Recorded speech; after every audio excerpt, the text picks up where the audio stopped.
All right, I'd like to welcome everyone to the Lifers Unlimited and Restorative Justice, November 22nd, 2019, Night of Awareness.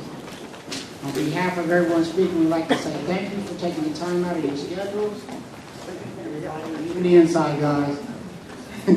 This project wouldn't have been possible without, I want to give a special thanks to Theron. He's not here right now, but Maya also. And Maya.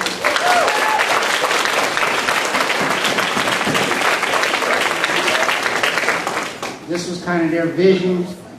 You know, I'm honored to take the torch because they passed it on to me. I've seen a vision out of it. And as you can see tonight, we're here. But there's going to be some heavy stories tonight. Hopefully everyone will leave here with the open mind to criminal reform. And without further ado, I'd like to announce Julian as our MC tonight. Come on up, Julian.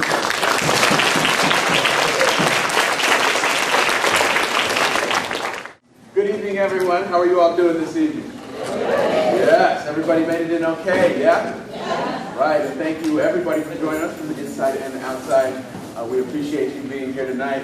Thank you, Troy. As Troy said, tonight is an evening of stories. And it is an evening of stories about redemption. It's an evening of stories about hope. It's an evening story about transformation. Transformation for positive good. I am here on behalf of an organization called the Million Person Project. I run the Million Person Project with my partner in life and love and everything else. Her name is Heather Box. We run it together. And, the Million Person Project is an organization that works with leaders of all stripes around story, particularly around personal narrative.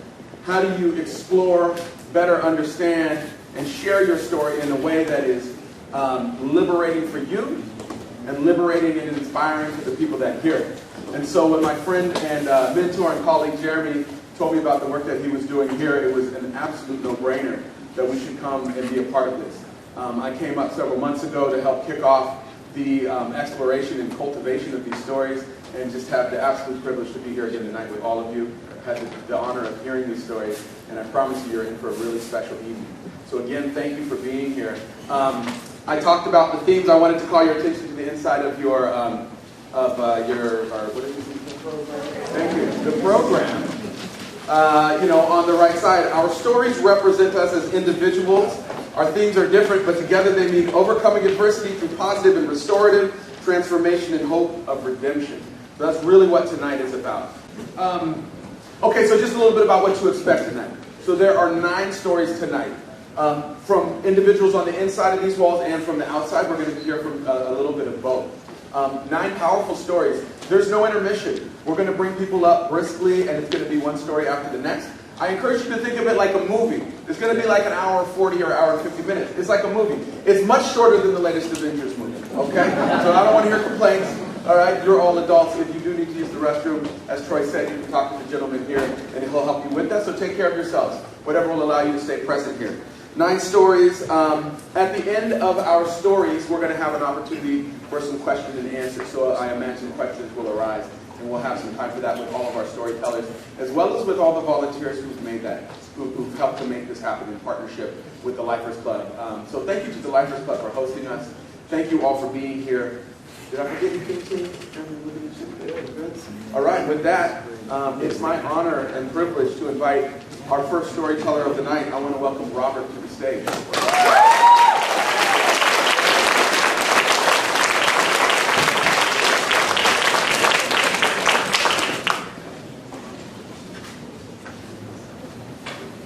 All right, greetings everyone.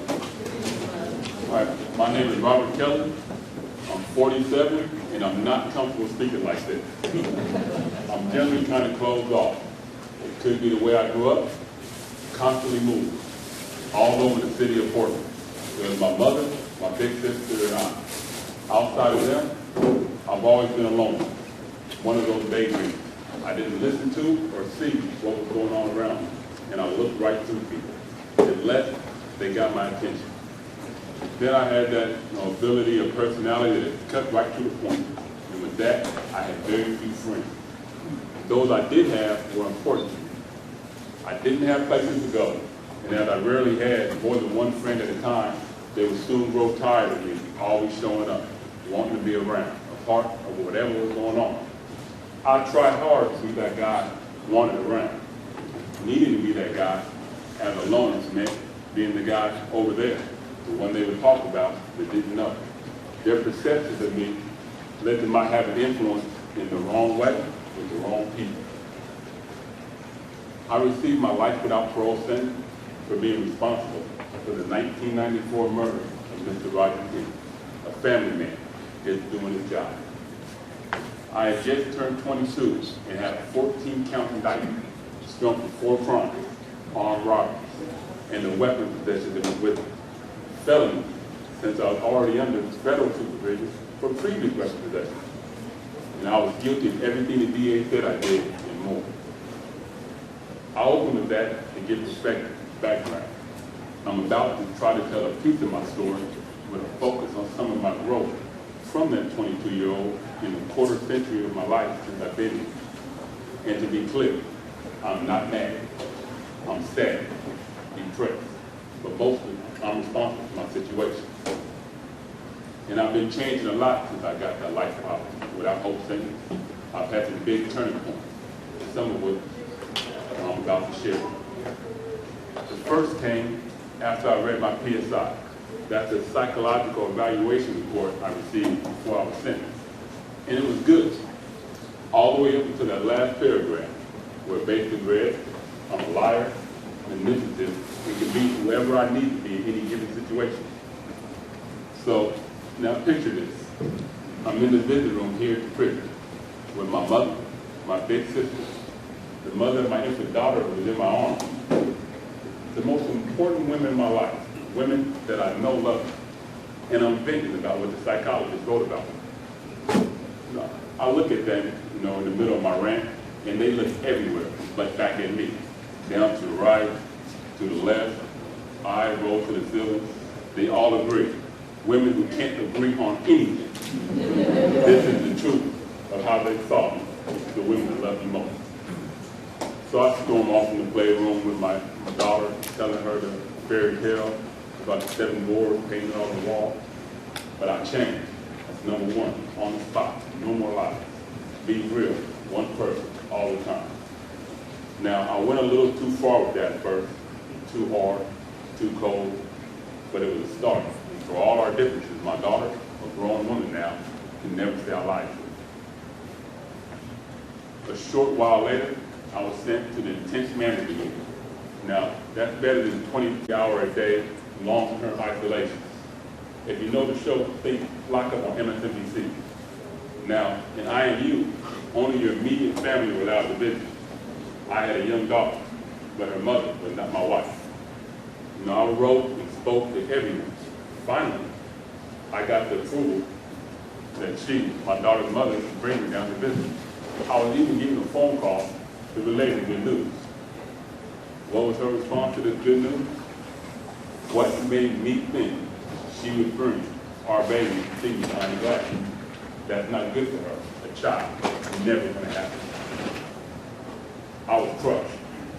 I couldn't disagree or be mad. I had to bear the trouble, follow the rules. That proved to be a lot harder change than the first one, but I had to try. So I started by making my own code, rules I followed. Then I added those rules and laws I could agree with or made sense, whether I liked them or not. Most do when you think about it. If following my own rules doesn't keep me alcohol.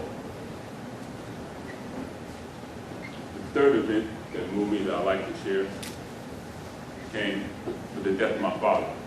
And not for reasons that most people may think. See, me and Pop were never close. My father thought he couldn't have children. So when my mother became pregnant, he put her out. The times were hard.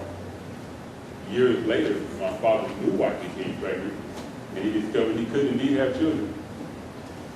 He tried to get involved, send me gifts. I sent them back.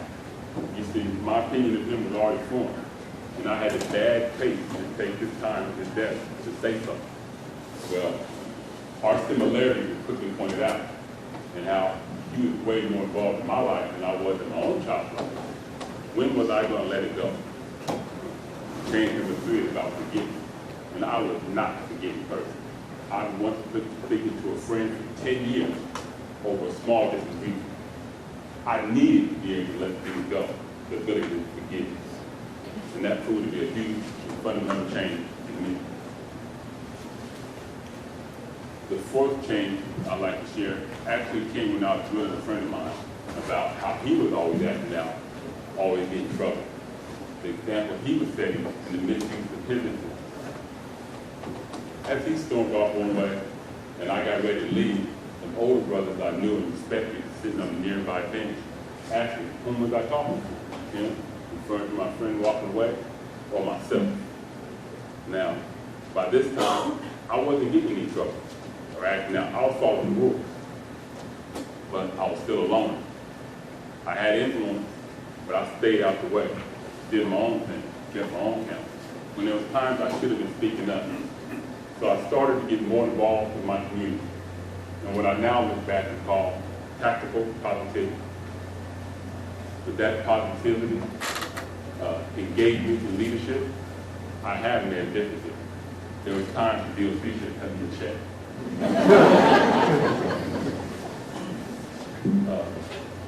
The fifth change, probably a lesser change, came when I was given my job, my first real job.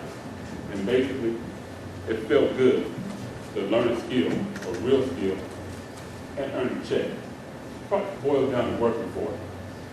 I've worked myself into what I believe to be the best job in prison for me. You know, I'm the CNC operator at the finishing factory here. That's a 5-foot by 12-foot computer program, automating multi-cam, routing machine. And with no education, no computer experience, I came up with new ideas and created new ways of doing things. I was put in charge of training others. I don't have a name for that change, but it was good. Putting all those together recently with the urging of my friends, and I have a few now. I ran for and won the presidency of the Lifers Unlimited Club.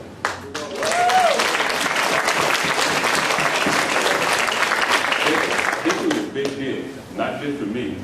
I get to help my community navigate a hopeless to bad situation as they come to me for aid and advice. Me, that loner, that used to always avoid everyone. I go out to that yard regularly now just to be available. But my peers are proud. I'm the first non-white president of the Lifers Unlimited Club in its 51-year history. And this overly racially charged and segregated environment, it shows that this group of men think, and I strive to live up to it. Now, I'm still a dreamer, daydreamer, but my eyes are open. I see what's going on, and I'm empathetic to others. And yeah, I dream about freedom, but I dream about being a part of a movement that can bring about change, change that can lead to hope, hope that one day you won't get sentenced to more time than the number of years you've lived at the time of sentencing without hope of some type of review and second look. Change is possible, and once you've lived that second life, if it's going to change, you've done it. And life without hope is unacceptable. Thank you.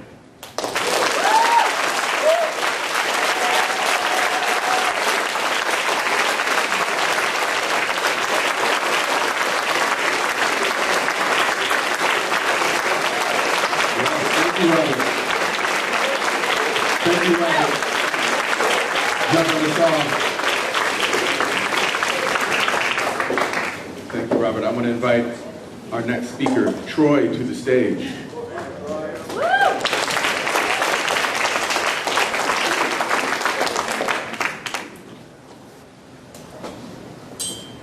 That might be a hard act to follow.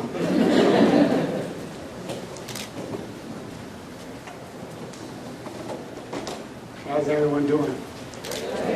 All right.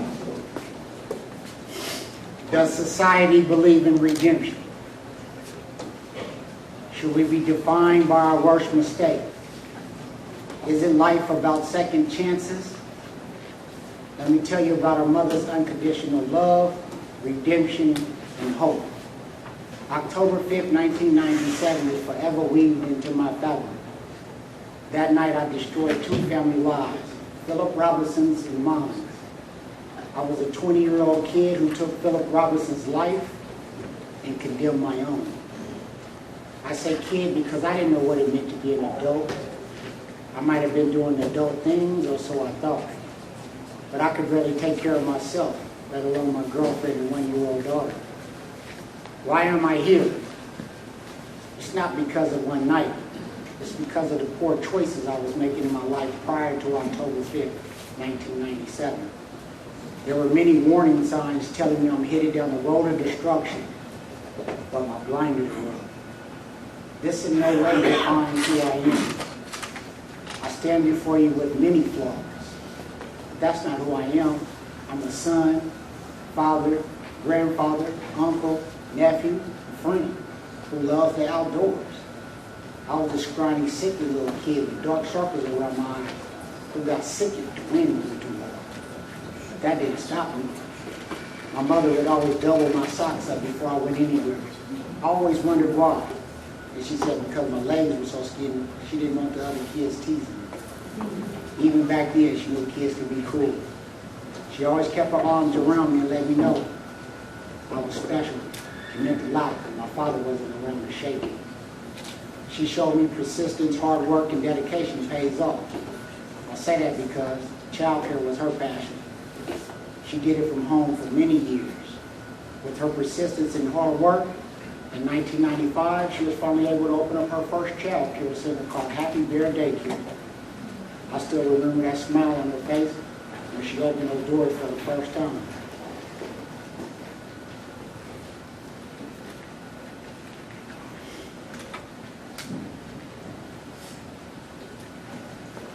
As far back as I can remember, I always loved being outside. Being outdoors, playing video games. Any chance I got out to stay out with my friends, catching butterflies and bees, climbing trees, playing cops and robbers, cowboys and Indians. I could feel that kid coming back again. I remember when I got my first bike, I was so elated. I had been around 8. I rode that bike all over Portland every day. I got so used to being on that bike, so much so you would have thought I slept. Riding that bike, staying out past curfew, missing dinners. Well, was that a no-no in my house? And my behind got the marks to prove it. Just saying.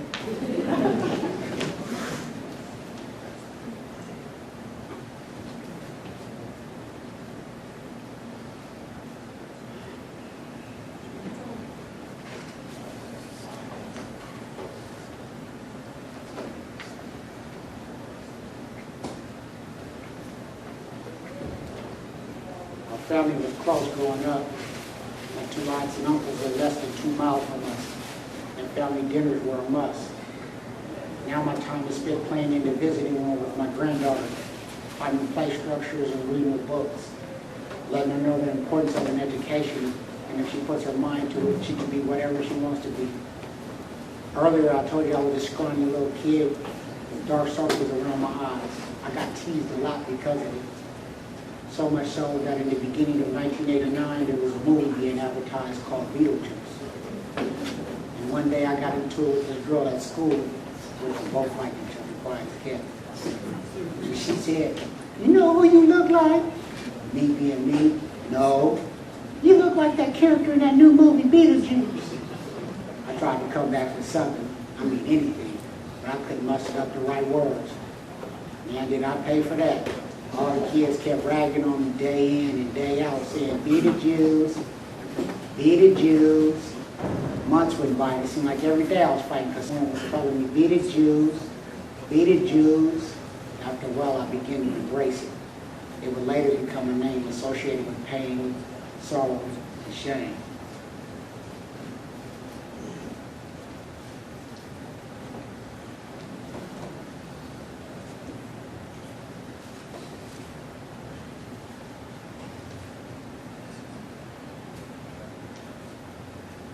What is my truth?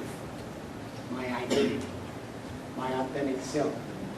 My life has been false egos and a multitude of other characteristics like a character in a movie. Never have to live my life as myself. Should would I even know what my true face looks like? Probably not. I can't say that because as long as there's breath in my lungs, my story is still being written. I do know I'm afraid, scared, ashamed, and embarrassed. A part of my life has been failed accomplishments. I ask myself, why? Does it define me or what you see? I finally come to realize that in order to live in truth, I must first examine my past. The good, the bad, and the ugly. Pulling back the scabs is the hardest part. I've done some things in my life I'm not proud of.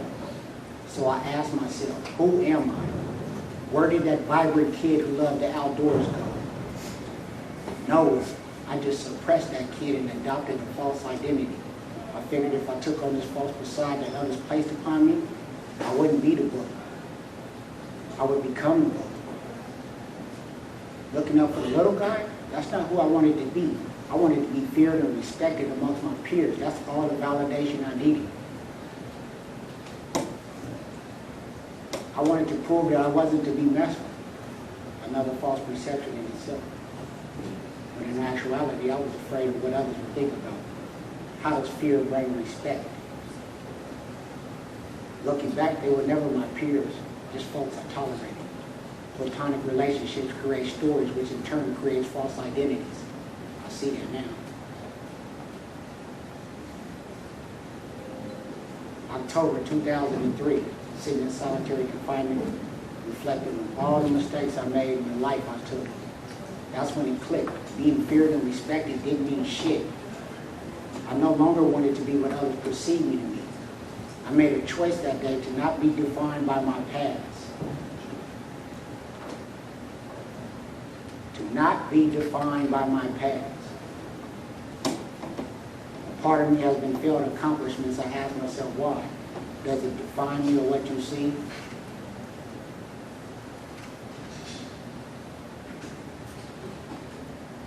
Does it? That's the story of that. Until losing my mother to cancer, I didn't even know what empathy was or how to empathize with others. Now I know what Philip Robinson's family is going through. The loss of a loved one, words can't even describe. I vowed to that day to not let Philip Robinson's life be in vain, and my mother looking down from heaven would be proud of the man I become. I started signing up for every class the institution offered, even when they told me lifers are not welcome. That persistence that my mother showed me early on kicked in. Even though parole wasn't on the table, I pursued a change to become a better man, a better father, a better son, just a better human being all around. Now I'm a facilitator for several programs, classes, legal workshops. I've done nonviolent communication, alternative to violence.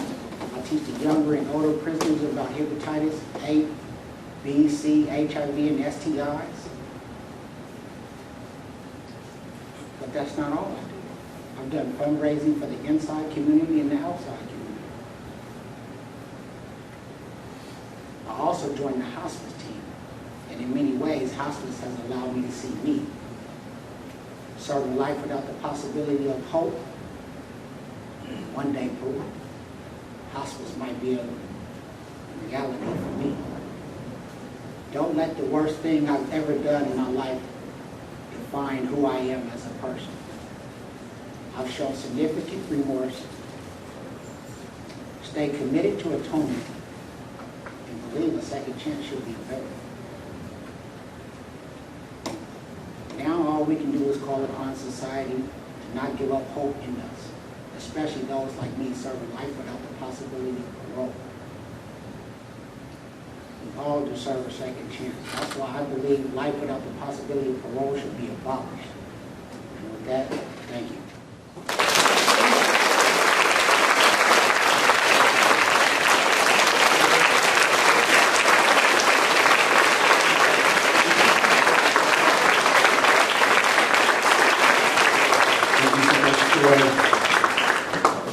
Thank you, Troy. All right. So now, without further ado, I want to invite Terrence to the stage, our next speaker.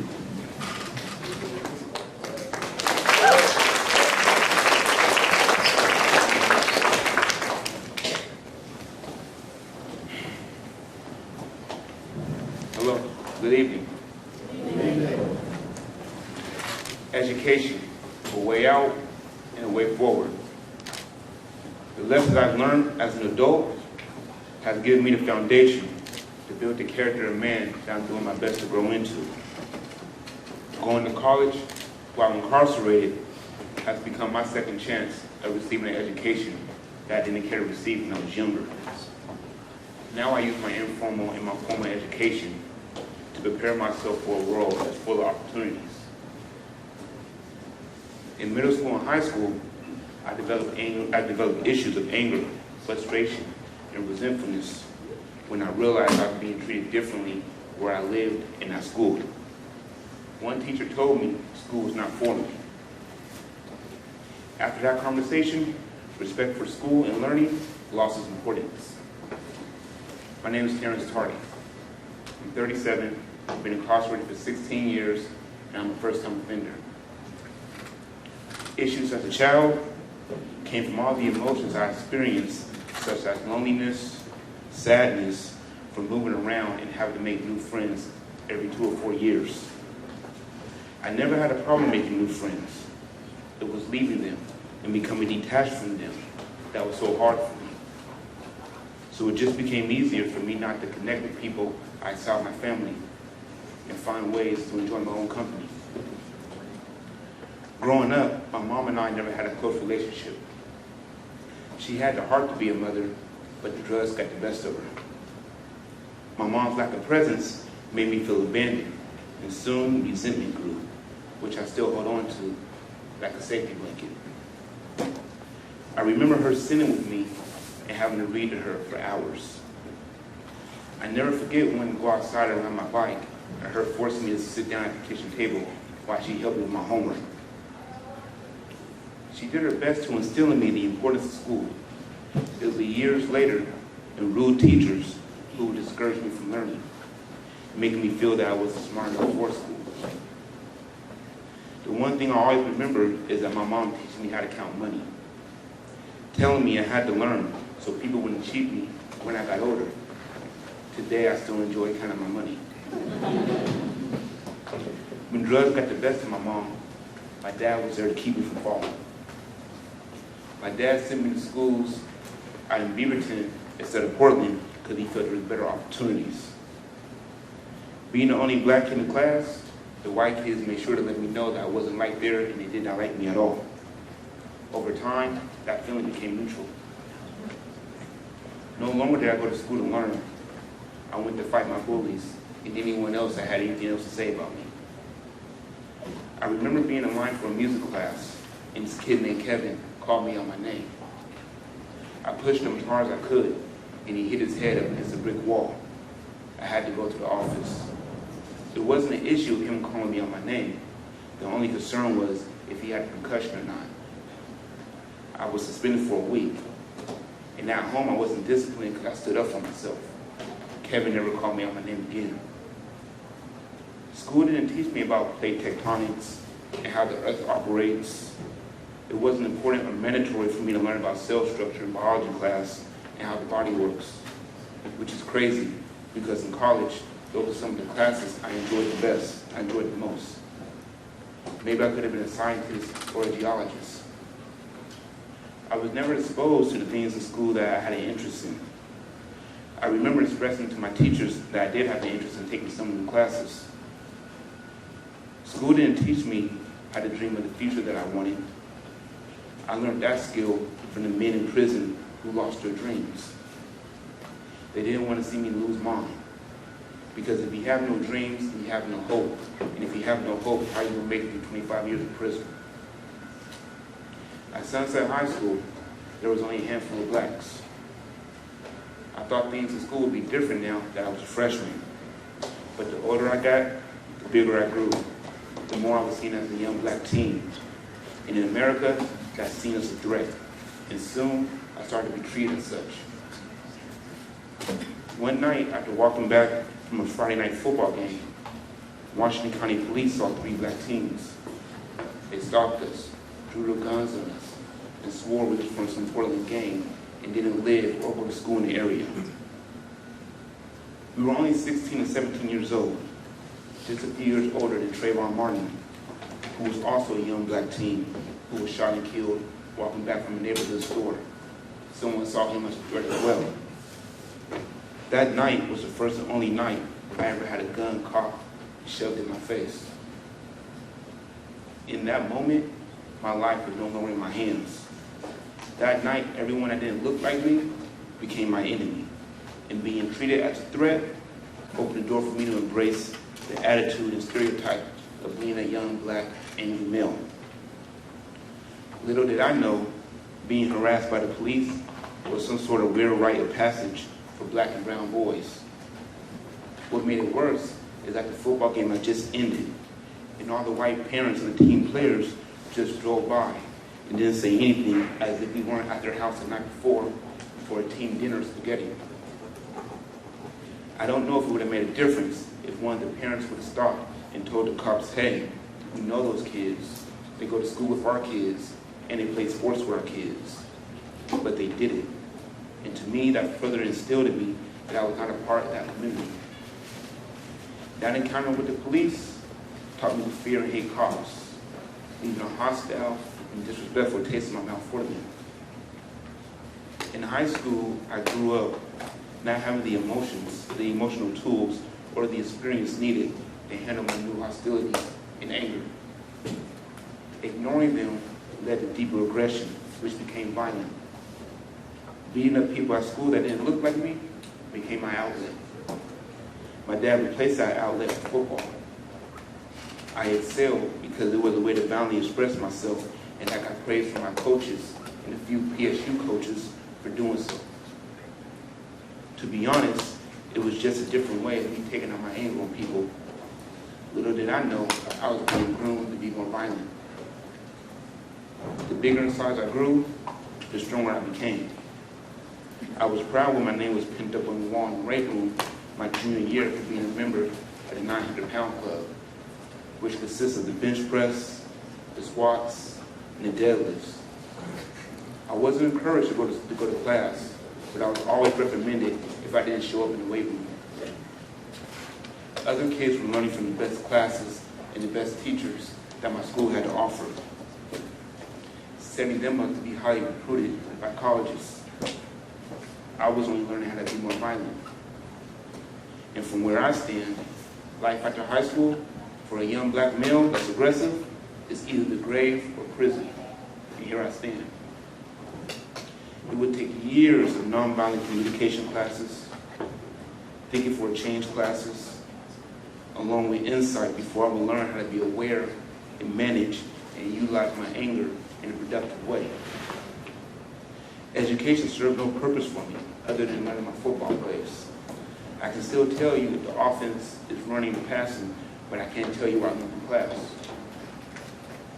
Not taking high school too seriously, once graduated, the world quickly taught me the value of the education and the consequences of not having it. For the lack of education equals a lack of opportunity. After high school, somehow I found myself in college, studying business and accounting. I always had a job while going through school. I remember working with a day laborating company who sent me a new home development site off of Shrewsbury Road in Beaverton. My construction boss had me crawl underneath newly built homes to remove all the trash I was left behind.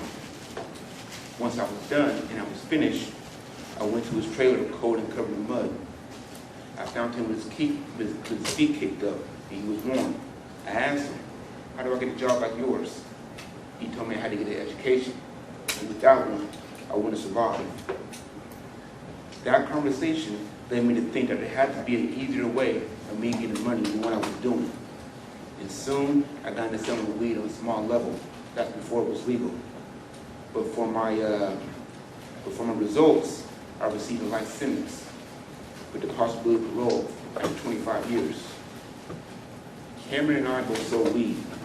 He had the connection, so I bought my supply from him. It was the greed of money, the excitement of the lifestyle, the new shoes, clothes that I became addicted to. At the age of 21, being filled with aggressiveness, entertaining selfish thoughts, living recklessly, and thinking of no consequences, wanting to rob Cameron just seemed like a good idea. Killing him, on the other hand, and taking his future and everything he dreamed of was never my intentions. At 21, I didn't understand the value of life, the value of dreams, the ability of turning your dreams into reality, until I started to value my own dreams, myself, and my future.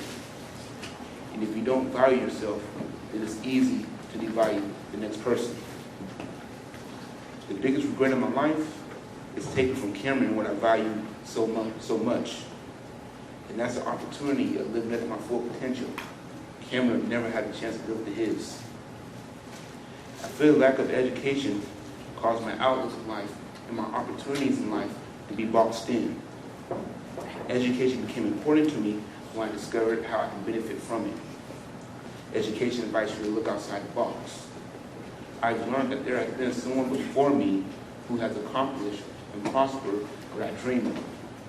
I only need to follow in their footsteps. Now, as an adult, it's clear that completing college and teaching myself a trade and skill is the key factor of achieving my goals, and that's being financially secure and eliminating my chances of running out of options and coming back to prison. It was through reading that I discovered the elements of investing in real estate. I learned about the purpose of ownership and how the accumulation of producing assets equals wealth. I learned the purpose of ownership, and I learned the purpose of being patient and executing my plans.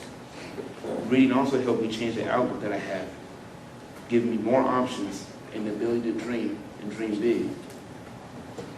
I learned in order to reach my goals, I have to help someone else reach theirs. And for the last 7 years, I've conducted a mentorship program. I help people to visualize their future. I help them to understand that they're going to have to sacrifice that street mentality and that hustle mentality if they plan to put themselves on a path that's not going to lead back to prison. But most importantly, I help them to understand that it's their responsibility to build a future that they desire. Acquiring 4 associate degrees and working on my bachelor degree has given me a new perspective. Students in life who seek out knowledge that interests them, they become better people. They learn valuable skills and always find ways to get things done. My education also brought to my attention that the ones who leave prison in possession of a college degree or some type of informal education leads to plans and they never come back, compared to the ones I see with no college but no desire to learn anything new. That's on a terrible cycle of coming and going. The sense of my educational accomplishments in my informal education in real estate, banking, and accounting has all added to building my confidence of achieving whatever I set my mind to, giving me a new outlook in life, which is to move beyond the criminal thinking and behaviors that brought me to prison. Even though I spent my early adulthood and my middle adulthood in prison, that does not give me an excuse not to build a future I desire to come home to. That future is only possible due to opportunities that education brings, whether it's formal or informal. There have been many adversities disguised as obstacles that I have and will continue to face. I must face all adversities with the thought of building them into opportunities. My ambition comes from the thought that I do have the chance of going home one day. Many of my peers do not. It's the hope of this second chance that has allowed me to grow and to better myself while being incarcerated.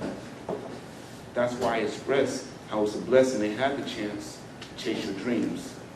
And you can't chase your dreams if you don't have the hope of catching them one day. We can't forget to embrace the hope of living the dreams that we want, because living life without hope is not living at all. Thank you.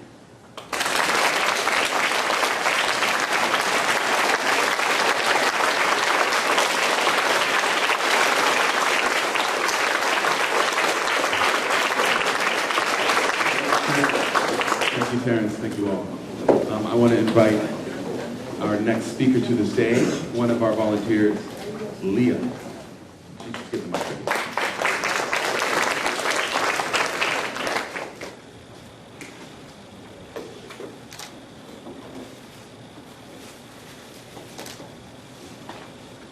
A while ago when I was here in OSP, our storytelling group found ourselves working through a difficult conversation about whether or not they should have the opportunity to go before a parole board.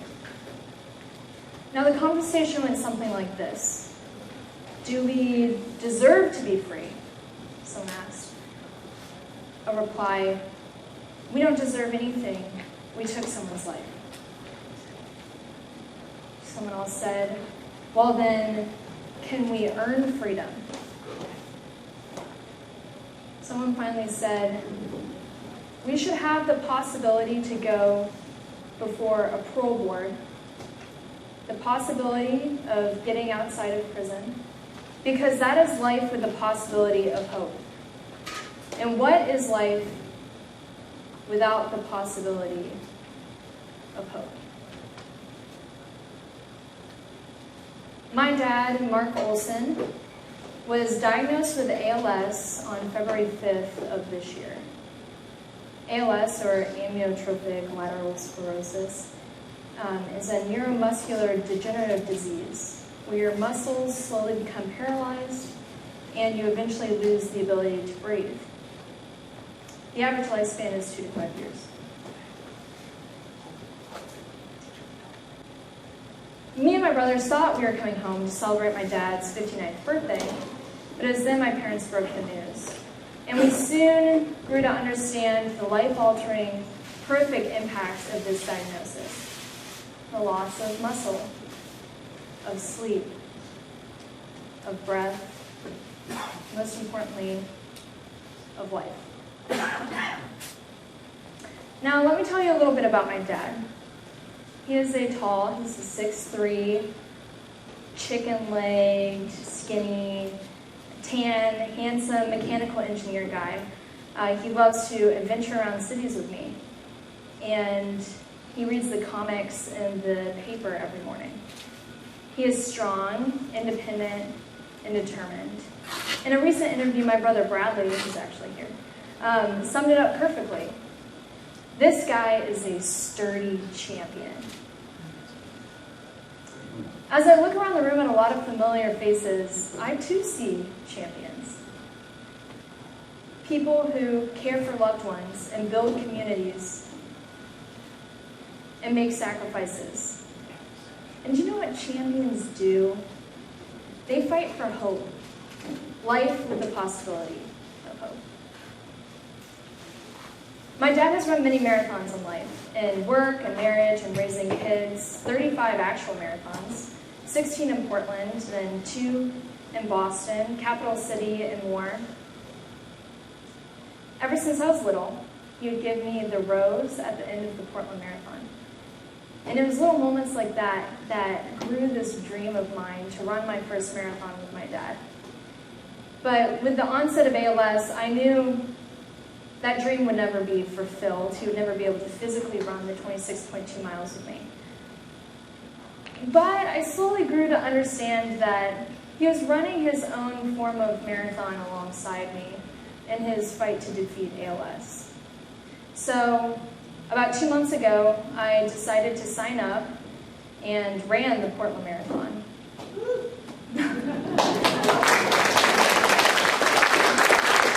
I did finish, but our race didn't end there. So we used the marathon as a fundraising opportunity for the ALS Association through a website I made, and letters, and emails, business sponsorships. We ended up raising over $45,000. And which went to all of which went towards supporting families who are impacted by ALS and towards innovative research and technologies to build hope for the future. Now, there's another place in my life where hope is hard fought for, and it's right here in OSP. I go to Willamette University. I allegedly graduate in 2 weeks. I see my thesis professor laughing at that. But I've been volunteering here at OSP for the majority of my collegiate experience. Through classes, workshops, book clubs, events, and more, I've grown to know a good many of guys inside these walls. I know Troy always has a smile on his face. Randall and Kyle have hearts of gold. Terrence has a passion for education. Anthony is strong. Rob is truthful. Sterling is a force of nature. You'll see he's next. And many other guys too. I see Michael and Cameron. And we laugh together, we learn together, we cry together, and we dream together. Now, everyone in this room has their own set of circumstances, trials, and tribulations, your own reasons why you're here. From the guys inside serving life sentences, to legislators, to judges, community members, volunteers, to my dad living with ALS. We all may fight a little bit differently, but we're ultimately fighting for the same goal. And that's to build hope for the future, to give space for redemption and forgiveness, and to make room for change. Together, we need to abolish life without parole.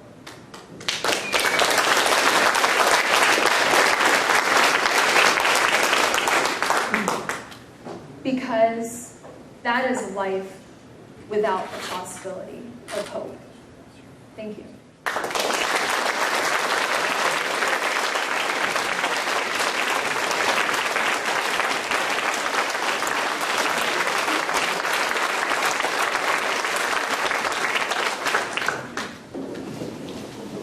Thank you so much, Leah. And thank you for all your great work in here. And now I want to invite Sterling to the stage.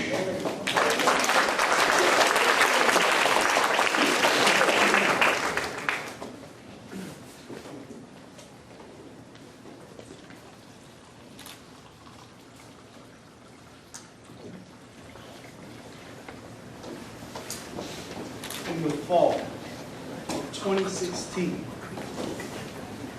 I held a dying man in my arms. As he was struggling for breath, he looked in my eye and said, "God put you here for me." His name was Gus. He was the very first patient that I sat with as a hospice volunteer. And that was the very first moment in my life when I felt the emotionally healing and spiritually fulfilling qualities of redemption. My name is Sterling Cuneo.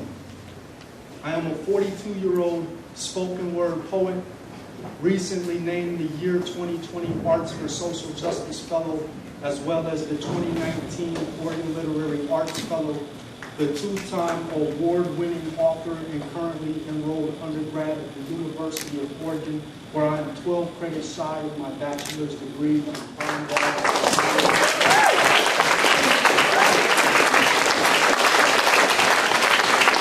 I have been a property investor for over 23 years and am currently working towards developing a community farm in Eugene to help reduce food scarcity in Lane County. I am also a man who has spent more than half my life hoping to atone for a crime I committed 26 years ago. I wasn't born a criminal, nor was I raised one. I became a criminal after my early life was shattered. And as a criminal, I was shattered the life of others. I grew up in Mesquite, Texas, a suburb of Dallas, best known for its rodeo, and we're proud of it too. My maternal grandma, who everybody called Mama, raised me in a home free of drugs, alcohol, and violence of any kind. As a kid, The only thing I had to worry about was being inside before the porch light came on and making sure that my homework and chores was done before bed. My boyhood was idyllic. Sports on Saturday, church on Sunday, and school during the week, and summers were a bliss. Fishing, camping, dirt bike riding, all the fun that a kid could want. Then, in July 1989, Mama died suddenly. I was 12 years old. From that day forward, I would never again be in a loving and safe place.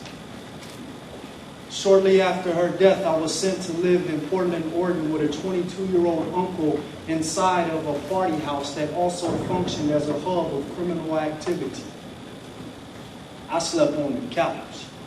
And almost every night, when they would return from the bars with their friends and some women, they would wake me up and tell me to go somewhere because the adults needed the room. Assholes. At first, I just sat on the porch or slept in the truck until morning. It never dawned on me that I could just go roaming around the streets of Portland at 2 a.m. because I was used to being inside before it got dark. But after sitting on the porch for a couple of weeks and nobody paying attention, I began to roam. First, I ventured beyond the yard and down the block and then around the neighborhood and eventually the entire city. I roamed partially to stay warm and partially out of boredom. As soon as I started roaming the streets, I began making the acquaintances of other kids who were obviously unsupervised and poorly cared for because they was out in the middle of the night just like me. And since there's nothing for kids without money to do with those hours, our nighttime activities became delinquency, throwing rocks through windows, spray painting graffiti, and committing petty thefts, typically involving food. That was my introduction to the culture of street crime. A culture in which daring and risky acts brought you street cred among peers who idolized criminal archetypes such as hustlers, gangsters, and outlaws. It's also a culture that glorifies violence and defines being tough as being a man. In the streets, I learned how to become tough.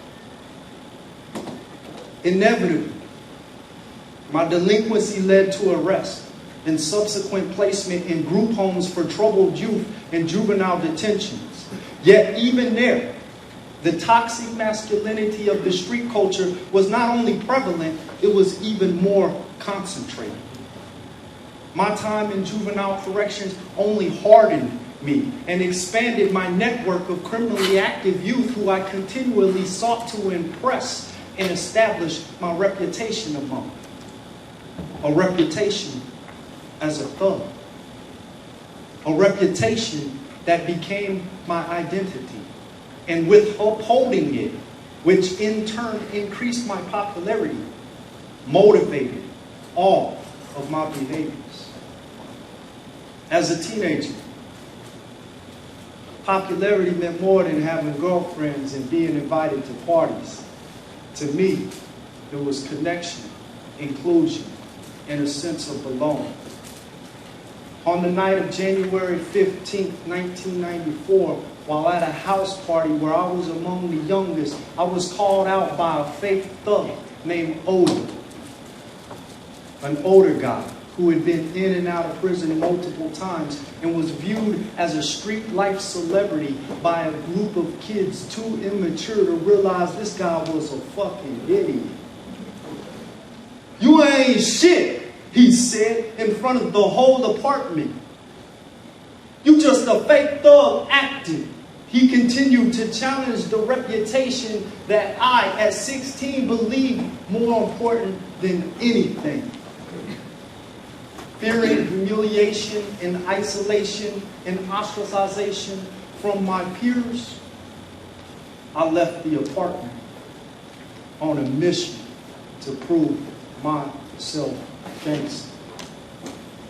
That night, another teenager and myself carjacked and shot to death a young Salem couple. The couple's name were Ian and Bridget.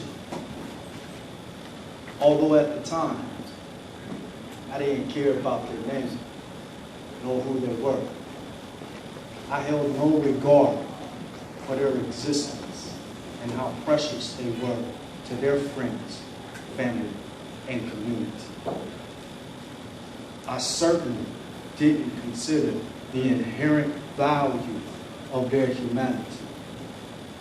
I had indeed destroyed life before I knew the value of life.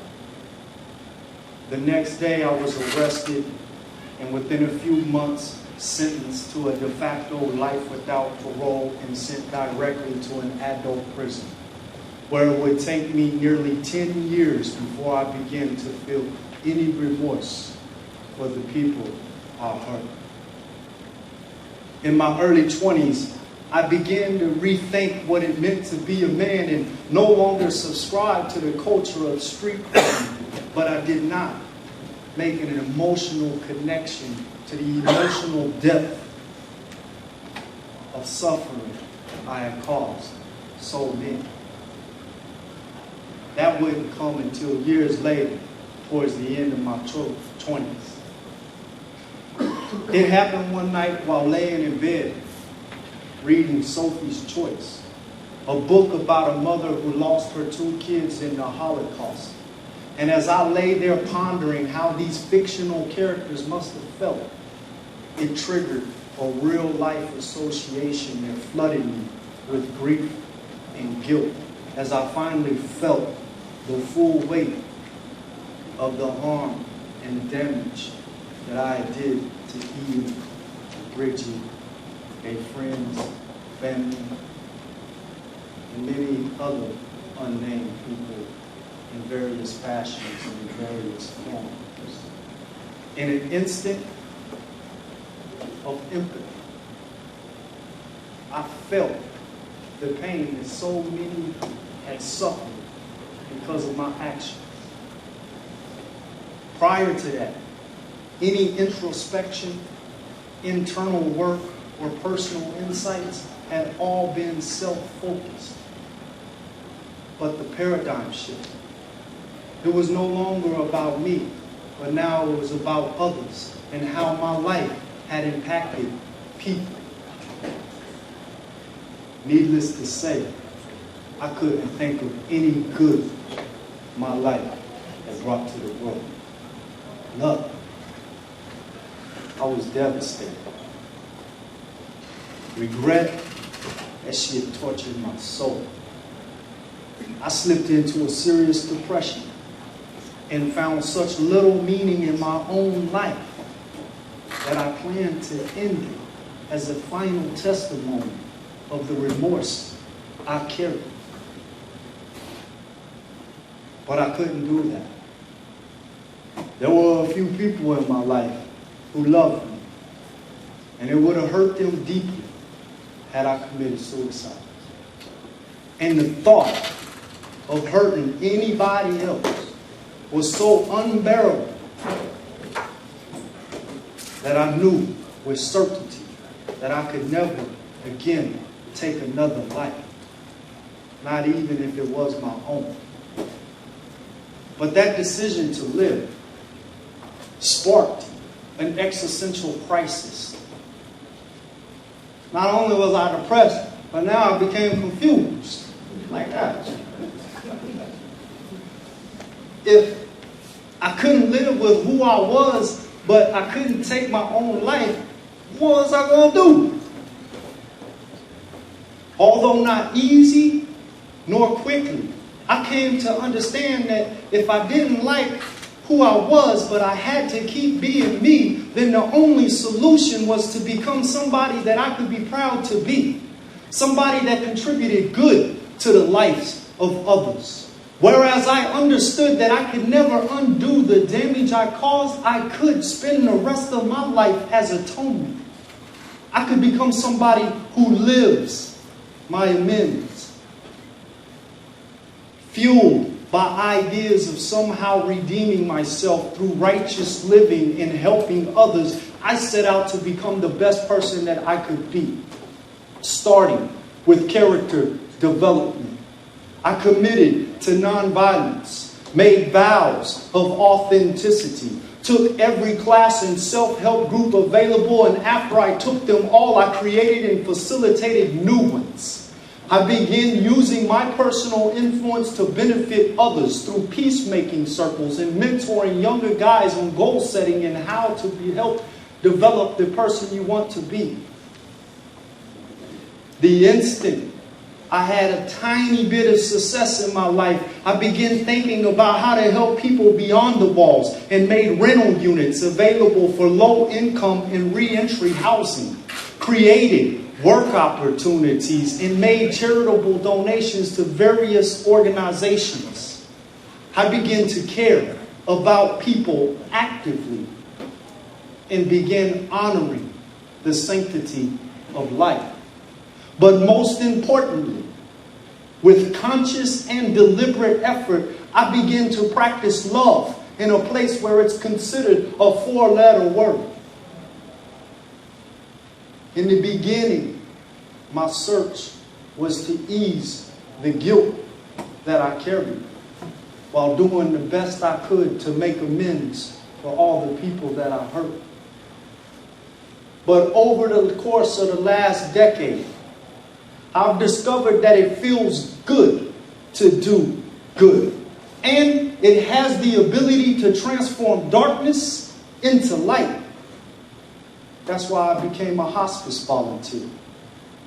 Gus, he was the first person that I comforted until the end of his days. We laughed, we cried, we bonded. He changed my life. Made me promise to write my stories and never give up hope. But most significant, it was while taking care of him that I finally felt the emotional healing of redemptive living. Up until that point, my search had been intellectual and spiritual, but my heart never felt redeemed until that moment Gus looked right at me and said, God put me there for him. I'm not a religious man, but that was a divine moment to know that whereas I had once been a source of pain and terror at the end of another's life, I had now become a source of comfort and care at the end of another's. Society may have gave up hope on me, on us, but this I can guarantee. It is possible to transform one's heart and soul. It's possible to redeem who you are. Therefore, I now care boldly and strive to be the brightest of lights in the darkest of places, because I know that no matter how horrible the actions of one's past may be, it doesn't prevent one's ability to do good in the present. Here I say, speak happiness, be a light, love everybody.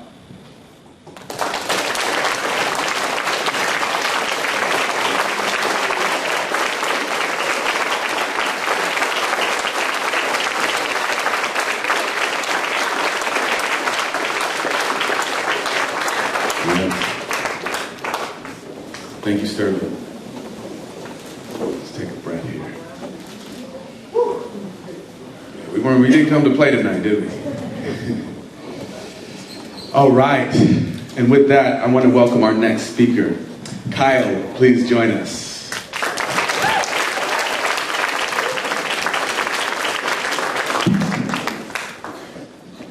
And it's been a great night so far. This is really incredible, but I'm going to tell you that I'm a bit of a crier, so prepare yourselves.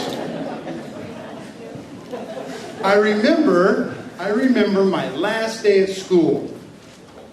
See, my last day at school, there were police cars, guns drawn, kids scared. They had shown up for me.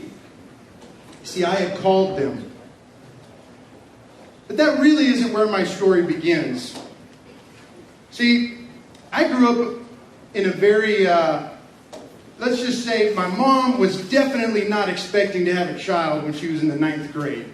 But, you all know how this happens, here I was. It's safe to say she was not prepared to be a mother, nor was my father prepared to be a father. And I would say that they tried, but the values they taught me, really shaped my early childhood. And the values were this: be absolutely quiet at all times, stay in my room, and don't ask for anything. And as a child, I thought that was okay. I mean, isn't that what all children are supposed to do? I remember one time my grandmother told me, she goes, "Man, you were always such a quiet and obedient child when you were young." And looking back, I know why, but at the time I was like, well, that's what I thought we were supposed to do. I mean, that's what, be quiet, stay in my room, don't ask me any questions. But my childhood was also filled with a lot of heartache.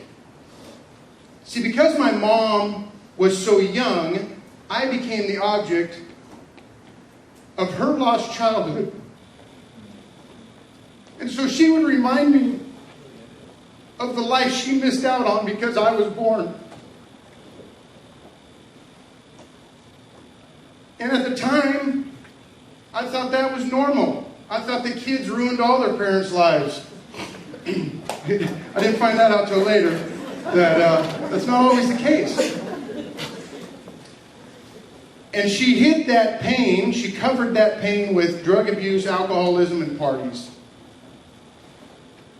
So I had a strange childhood. I spent a lot of time in my room, and my parents would have a lot of people over partying and being loud and drinking and carrying on. The bright light is that during the summer times and holiday breaks and Christmases and spring breaks, my mother sought to just get rid of me, and so she sent me to my grandparents' house. They lived in Roseburg on a farm. It was awesome. They had horses, they had cows, they had pigs, we had turkeys. I did all these chores, which I think back, and for some reason, I really think that fond memories of doing those chores, but somehow I think like when I was bucking hay for 12 hours a day, I know I wasn't happy about it. But reminiscing, I'm like, oh, those were good days. I really don't want to do it right now, but those were good memories, and I learned values. I learned these values growing up, with my grandpa. I don't know what it is. Maybe grandpas are just magical this way, but they always seem to be able to fix anything.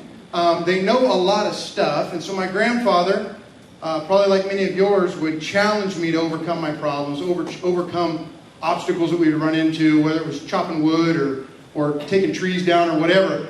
But the real sadness is my grandfather, he couldn't fix what was most broken in my life. Because I didn't know what was broken. I didn't know why my mom and dad, why they didn't like me, why they didn't care about me.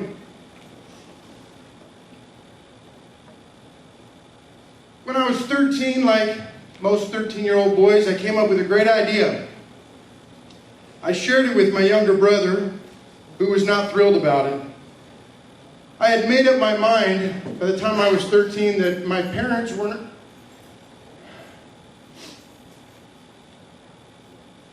going to beat me or my brother anymore. No more fighting, no more drunken parties. I don't know how I was going to accomplish this, but when I shared it with my father, let's just say he didn't train a very good fighter. By that night, I was on a Greyhound bus to go live with my grandparents permanently. wearing only jeans and a sweater. My trust was broken. From that point on, I would really have issues trusting the adults in my life. My grandparents were great. Farm life was great. Grandma cooked awesome food, as much as I wanted. But I was still just a broken kid. You know, at school, when I was at school, I excelled. You know, school was like an escape for me. I found out at an early age that teachers really like good students. And so I strive to be best at the spelling bee and have all my assignments turned in and get all my tests and get 100%. And, you know, I was always a straight A student. And I found that slowly that attention and that affection from my teachers began to fill that void from my mother's lack of love for me. And I hung on to that, and so I performed. You know, I was always trying to be the best. I also learned some lessons on the playground. You know, I learned that if I was loud and if I was funny, that people would pay attention to me. And so I strived to be the loudest, and I strived to be the funnest, and I was always the class clown and had lots of friends. So it came as no surprise one day that my best friend in high school came to me and he said, Kyle, he says, man, I really got to talk to you. And I was like, yeah, what do we got going on today? His name was John. And he said, man, he says, I got my girlfriend pregnant. I'm like, you know that I'm with you all day long in school. I think we had 3 classes the same. I'm like, you don't have a girlfriend. Like, what are we talking about? He said, no, this girl I work with is pregnant. I'm like, okay. He goes, I want you to meet her. Okay, let's meet up.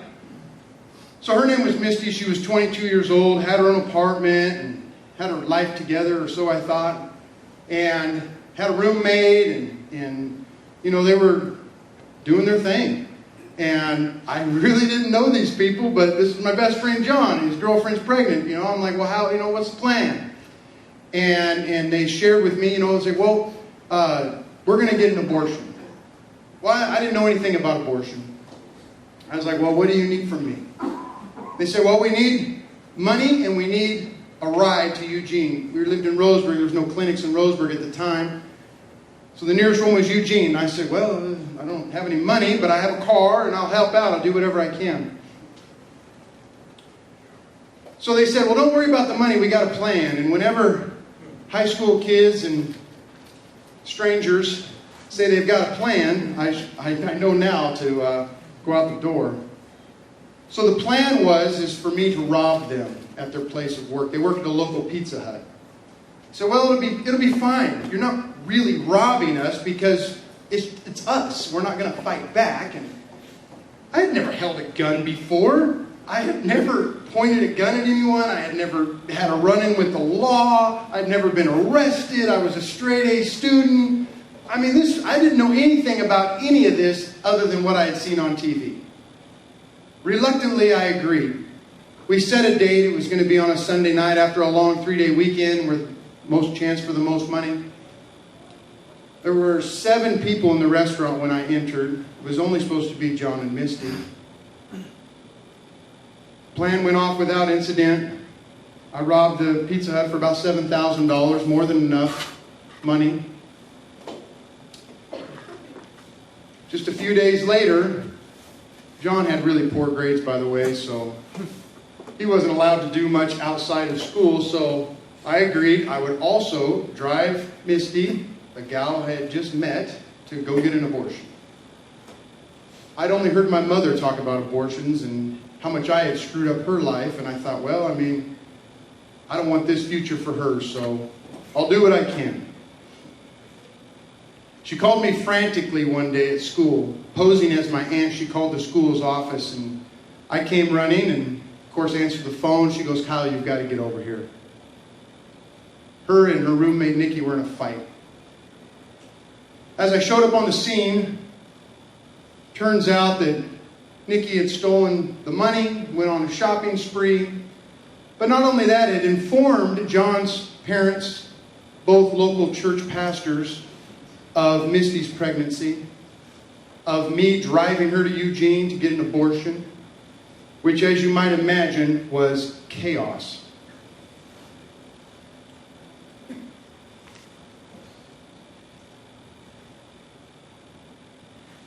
So by the time I got to Misty's apartment, they were both out front screaming and yelling at each other. This was not anything I was prepared to handle. I got out of my car, I ran over to Misty. She goes, Kyle. She called John's parents. They know about the abortion. They know you're driving me. And I'm thinking, oh, man, I don't know what to do. She goes, and she's calling her boyfriend right now to turn you guys in for the robbery, to turn you and John in for the robbery. See, what I had recently learned was that her roommate was having an affair with a 52-year-old police detective. And she was on the phone with him. I panicked. I didn't know what to do. I felt like this couldn't be happening. You know, I was a straight A student, and I just met these people. And what was going to happen to John, and what was going to happen to Misty, and I'm supposed to get Misty in the car and take her to Eugene, and what about the money? And all this stuff was so overwhelming. And here's Nikki on the phone. I got to graduate. I got to live my life. This is not the life I had planned. Just a few moments went by when I had my best friend's gun in my hand, and I walked up to Nikki and shot her in the back of the head, killing her instantly.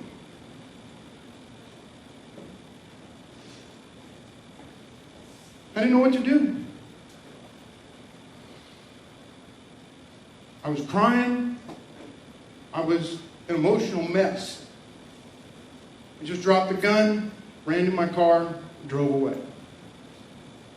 I remember driving home. I lived out in the country, and I was driving on the roads, and I was a wreck. Somehow I made it back to my house. The next morning, I made it into school. I don't remember sleeping that night. My second period was Mr. Linker's Spanish class. Great guy. Still comes and visits me, by the way.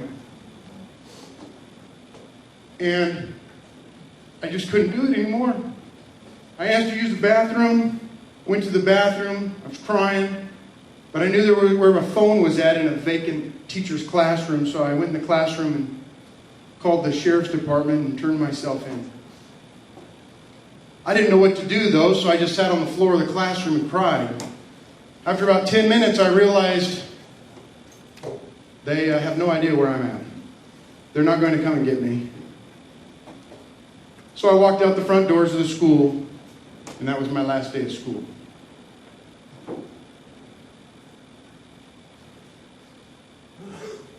Despite the unconditional love that my grandparents poured into my life, and still do, they couldn't fix what was broken. I didn't know what was broken. I just wanted my mom and dad to like me. That's all I really wanted. It would really be years spent in prison that would shape the values I'd come to cherish as a grown man. 21 years ago, I answered an ad for hospice. The program was just starting, and they were looking for volunteers. I was much younger then. And I said, well, why not? Let's go do that. I didn't know what to expect. But it would be by their bedside that I would learn life's greatest lessons.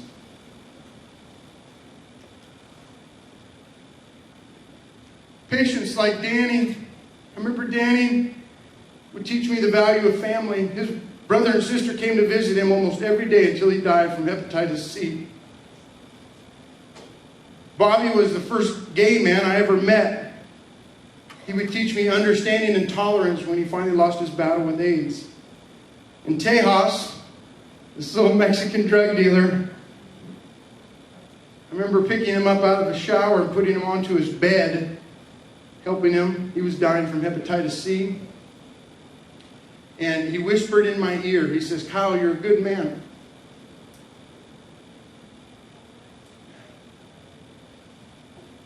He was the first adult man in my life to ever tell me that. And it was in prison. A bunch of murderers, thieves, drug dealers, and liars would teach me how to love, cherish memories, and care. They didn't have to teach me how to cry. I had that under control. I was 18 when I pled guilty and received my own death sentence of life without the possibility of parole. I chose to be a force for change in prison. It wasn't easy, and I didn't start out that way, but I found ways to improve this community. I sought out educational opportunities and programs like many of the other speakers tonight. I've held club office positions and presidencies.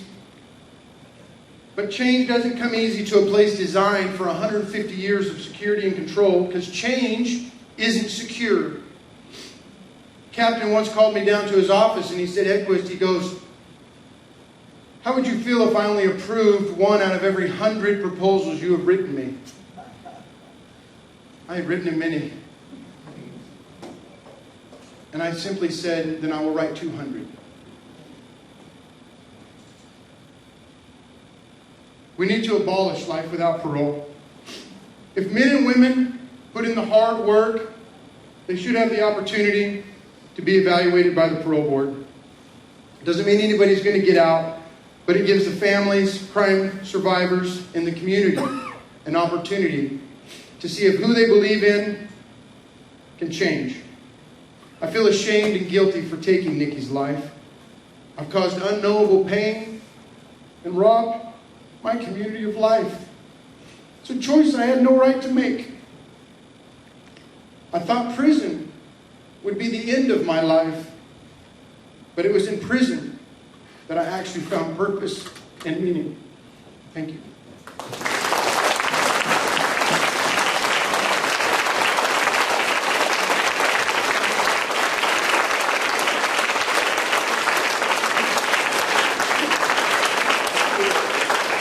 Thank you so much, Kyle.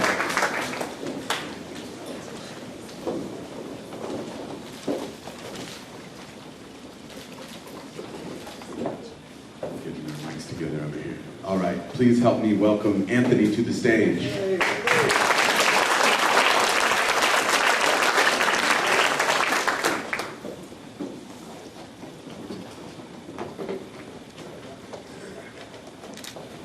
Good evening.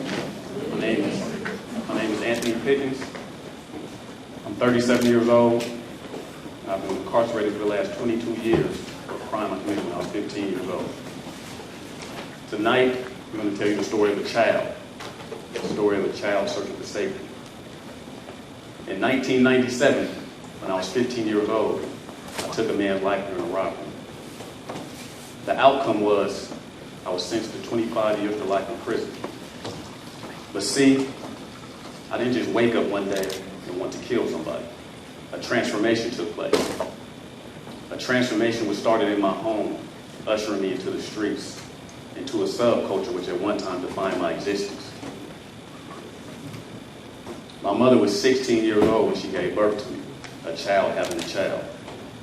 I didn't grow up with my father, but I had a stepfather in my life in my early years whose very presence made me feel like I was living in a horror movie. The film started with me witnessing him beat the hell out of my mother on a daily basis. I couldn't escape feeling the pain and the helplessness as a 5-year-old.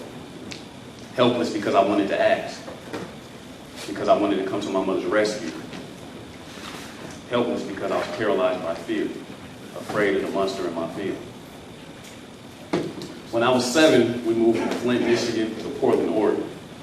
It was here in Portland, Oregon, that his abuse shifted to me as well. Between the ages of 7 and 9, I experienced every type of bruise a child could receive on his face. But the thing was, the physical pain became something I easily adapted to. Very easy. But the pain I couldn't escape feeling was the whys, which I could never get answered. Why is this happening to me? Why isn't my mother stopping this? And why isn't anybody coming to my rescue? So the only defense I felt I had at that time was to run away from home.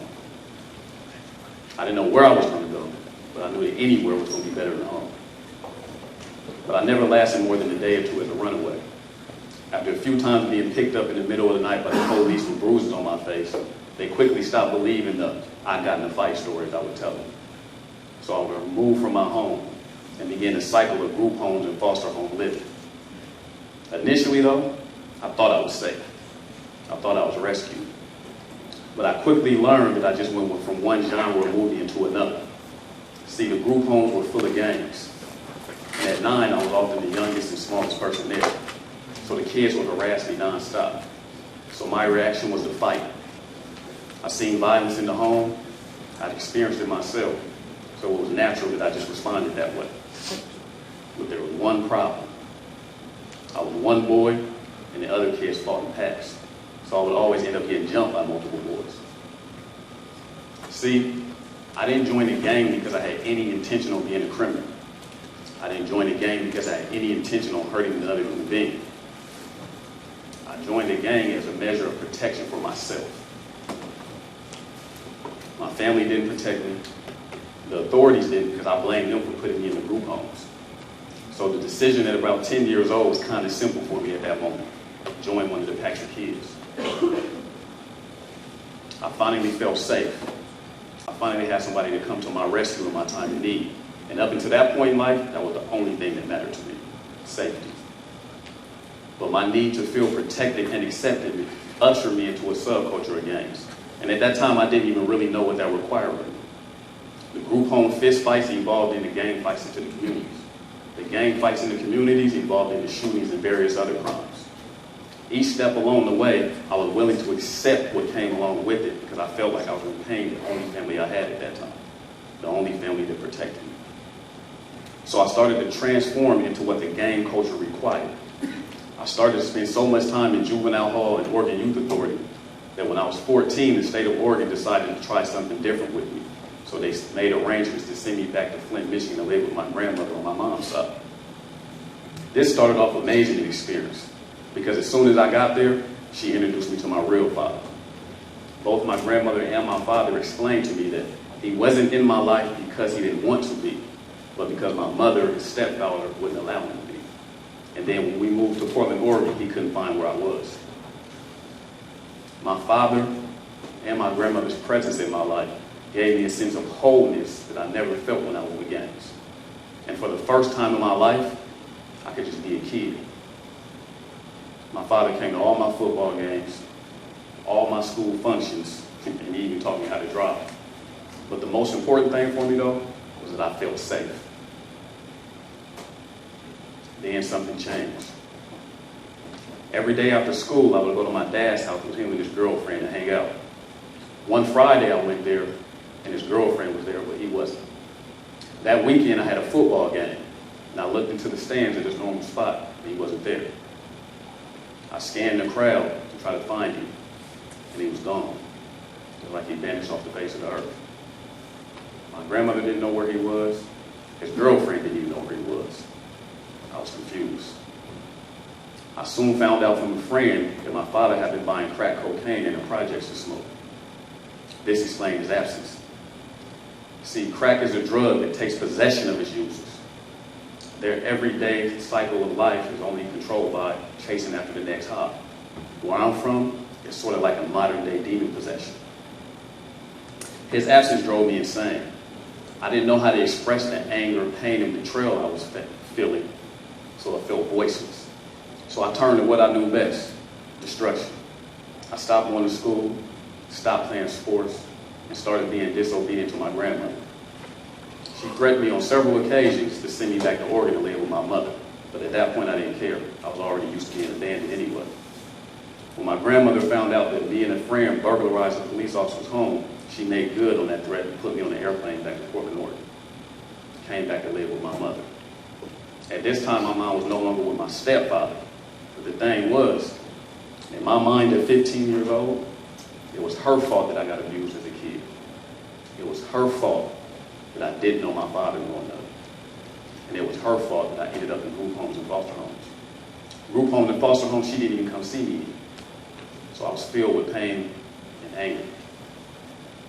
So back in Oregon, I quickly got back acquainted with my old gang friends and fell right back into that culture. I was back in Oregon less than 90 days before a robbery turned murder took place.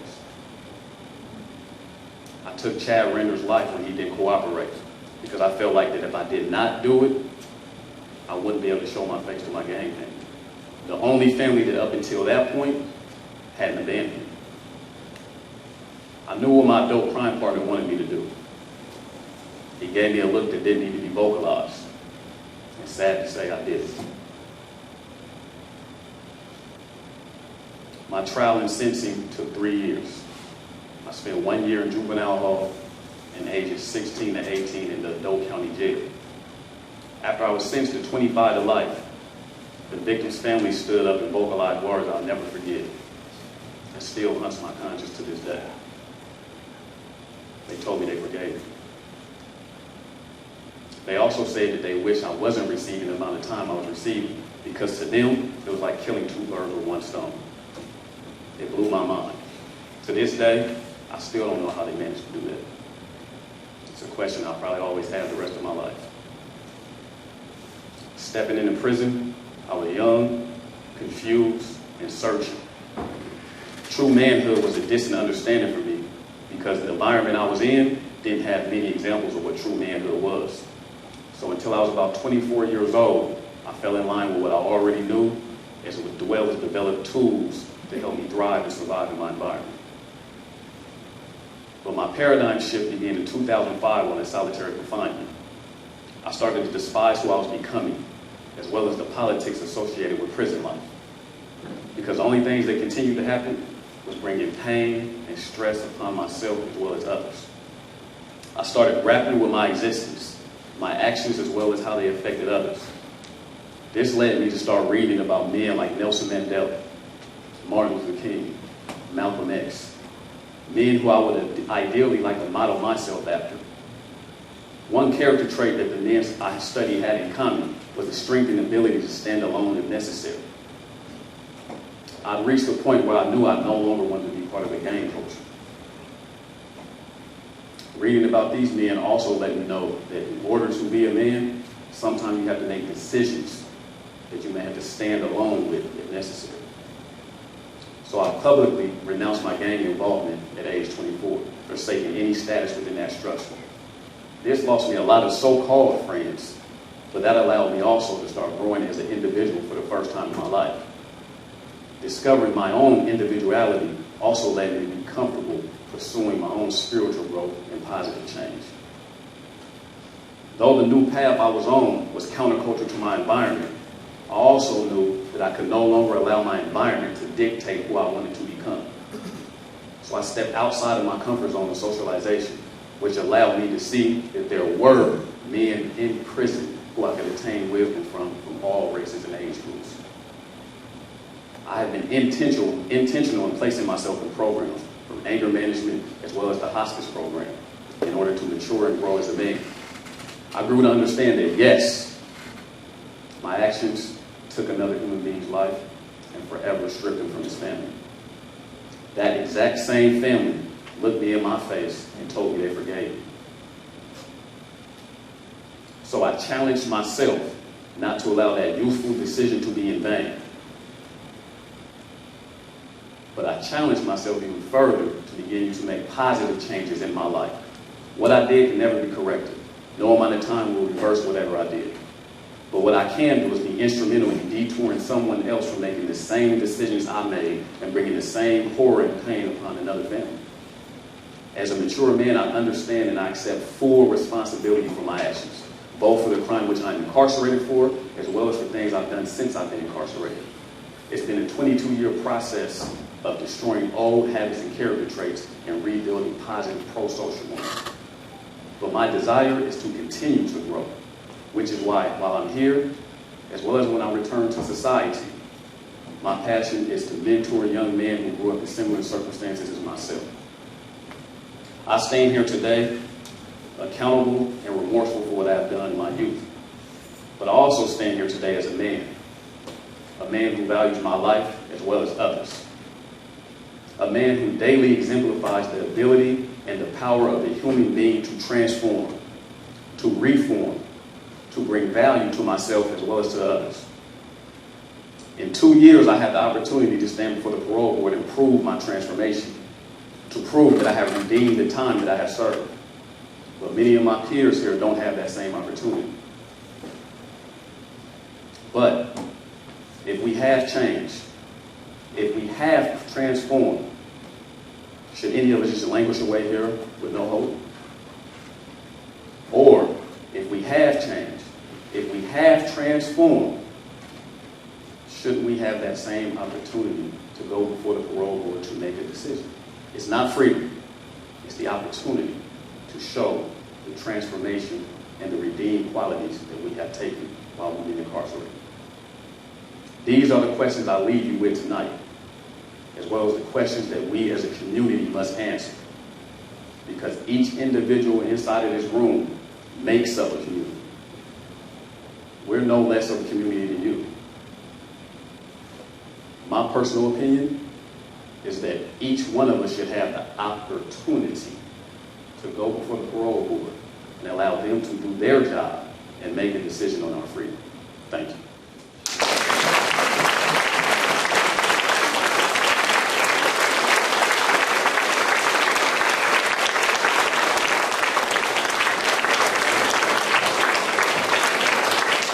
All right, I want to welcome our next speaker, Randall, to the stage.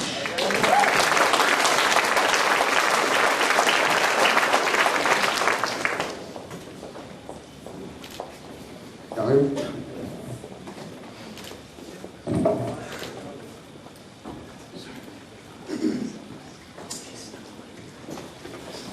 Many people in this country have been wrongfully convicted, and I am one of them. My name is Randall Clegg. I'm 45 years old. I was born in Malvern, Arkansas, the fourth of 5 children to parents that have now been married for 55 years. Shortly after my younger brother was born, my family, we moved to Portland, Oregon for my dad's job. I grew up in a Christian household, which wasn't always easy, because like every family, we had our problems. I loved my dad a lot when I was growing up, but there were things that he did that I didn't care for. Some of those things were smoking, drinking, gambling, and the one that bothered me the most was fighting with my mom.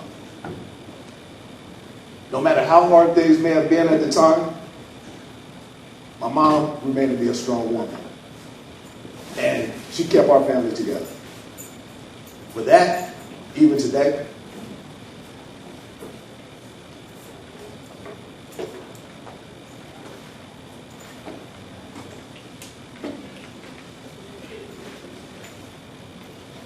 I consider her to be my superwoman.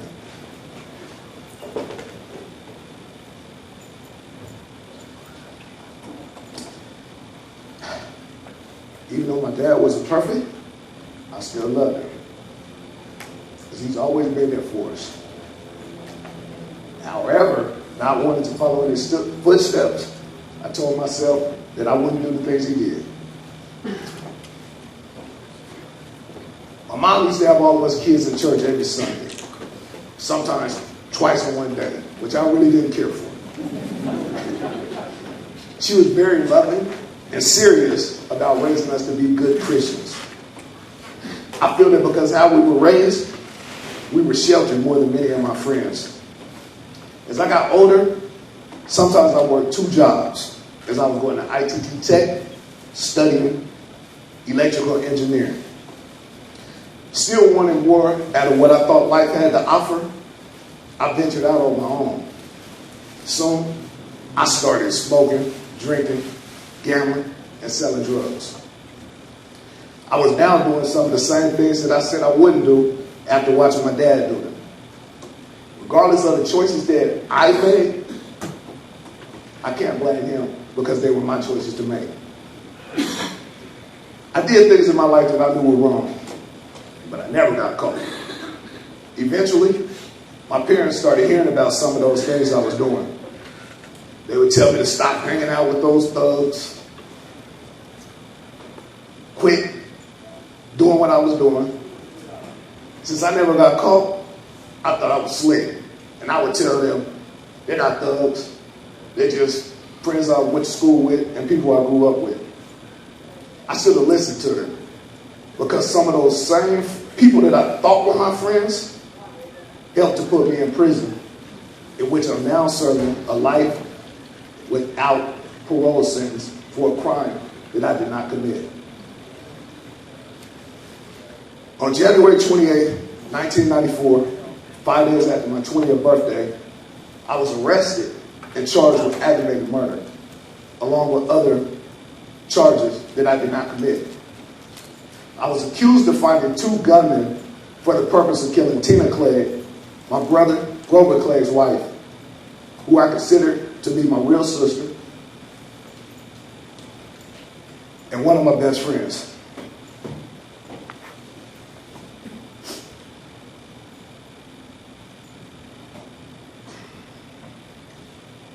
At the time that Tina and my brother were married, Tina already had a daughter named Michelle from a previous marriage. And with my brother, they had 2 sons, Marcus and Christopher. Many people that knew us knew that Tina and I were very close. She would come pick me up just to go shopping with her. And also, with her having anxiety attacks, some nights when my brother was at work and she got scared, she would come get me to spend the night. On July 30th, 1993, while working at the Albina Head Start office in Portland, Oregon, all of this changed. Because during a botched robbery by 2 unknown masked men, Tina was shot and killed, and another woman named Tanisha Amos was shot in the shoulder and survived. Shortly after Tina was killed, my brother Grover Clegg became the primary person of interest.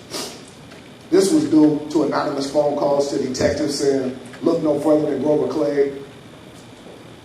It turned out that, this was family and friends of Tina, along with some of his co-workers, and they were saying that, they were expressing that he was unhappy in his marriage and he didn't grieve like a black man should. Attempting to gain incriminating evidence, wiretaps were placed on his 3 phones for almost a month, and several of his co-workers wore body wires. With no incriminating evidence ever being found, the lead detectives asked my brother to come in to be interviewed, which he willingly did. During that time, he was asked if he would take a polygraph test in order to clear his name. He did and passed. With the increase of reward money now being offered, 2 unreliable state witnesses began to implicate me. One of those accusers was a co-defendant of ours who called in using a fake name, attempting to collect insurance money. He claimed that I solicited a friend of mine to kill Tina so that my brother could collect insurance money. When the lead detective testified, he said that he didn't even know what to believe because he told so many lies. To save the state money, the judge forced my brother and I to have a joint trial with him, one of our accusers, who we were never able to confront because he never took the stand. The other person that actually received some of the reward money was a high school acquaintance of mine. He also told many inconsistent lies, admitted to perjury, and had dismissed charges in unrelated crimes or lighter sentences after off-the-record meetings were held in chambers with the lead detectives in my case and his presiding judge. And even though the DAs and the state knew that he was unreliable, they still gave him immunity to testify against me. The state knowingly used individuals that were untruthful in order to gain a conviction. The tactics used to convict my brother and I were wrong, and to this day, I continue to fight for my freedom. I've had attorneys for my post-conviction, habeas, and organizations such as the Innocence Project express that we shouldn't be here. What hurts the most is the actual killers were never found. And even when attorneys say they believe in our innocence, the appeals process has failed my brother and I. With the pain and suffering that was still very strong when I got arrested, as I was being taken to jail, my concern was mainly on my loved ones, wondering how this would affect them. Once we got there, the lead detectives tried to interrogate me. I was told, "We know you didn't have nothing to do with it, but you know what happened. You testified against your brother, we'll let you go right now." After a few choice words, when I finally spoke, I told him, I said, I'll spend the rest of my life in the penitentiary before I allow my family. Now let me call my attorney. After that, I never spoke with him again. When I was finally able to call home, as hard as it was,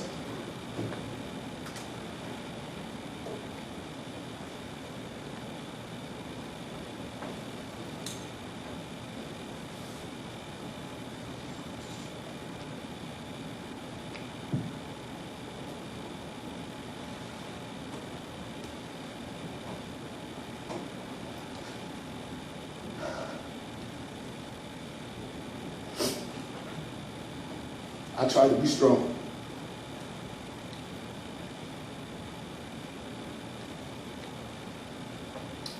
Because I didn't want my family to worry any more about me than I already knew they would.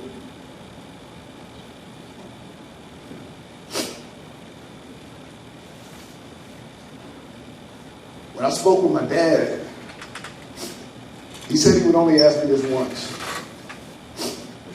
"Did you have anything to do with this?" I said no. And he said, "I believe you, because we know how much you love Tina, and she loved you." My family has always been close. But with Tina's death, and the thought that someone you love could be here today and gone tomorrow, we grew even closer. Spending more time in prison than I've been free for a crime that I did not commit hasn't been easy. It's been a struggle, not only for me, but for my loved ones. Even as the thought that I may never go home stains my mind, I've tried to use this time as constructively as I possibly can. I try to give good advice to people going home, hoping that they'll never come back. I participated in programs, joined clubs, enrolled in college inside-out classes, nonviolent communication, and I joined the hospice program. Being a hospice volunteer wasn't necessarily something that I wanted to do because I understood how difficult it could be. However, I felt that I had to so I could be there for others in their greatest time of need. Although I can't control the outcome of my future, I can at least do something right now that will allow me to do something greater than me.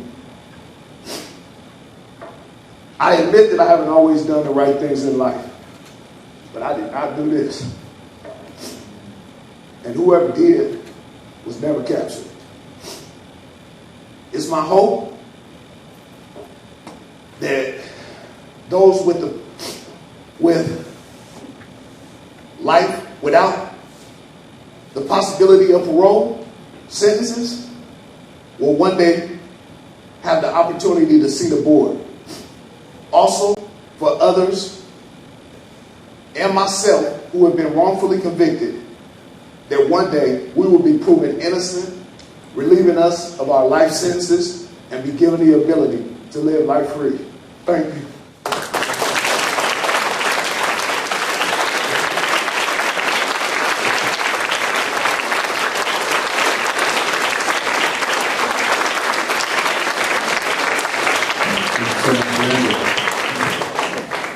And now I'd like to welcome to the stage our final speaker of the night, Jeremy.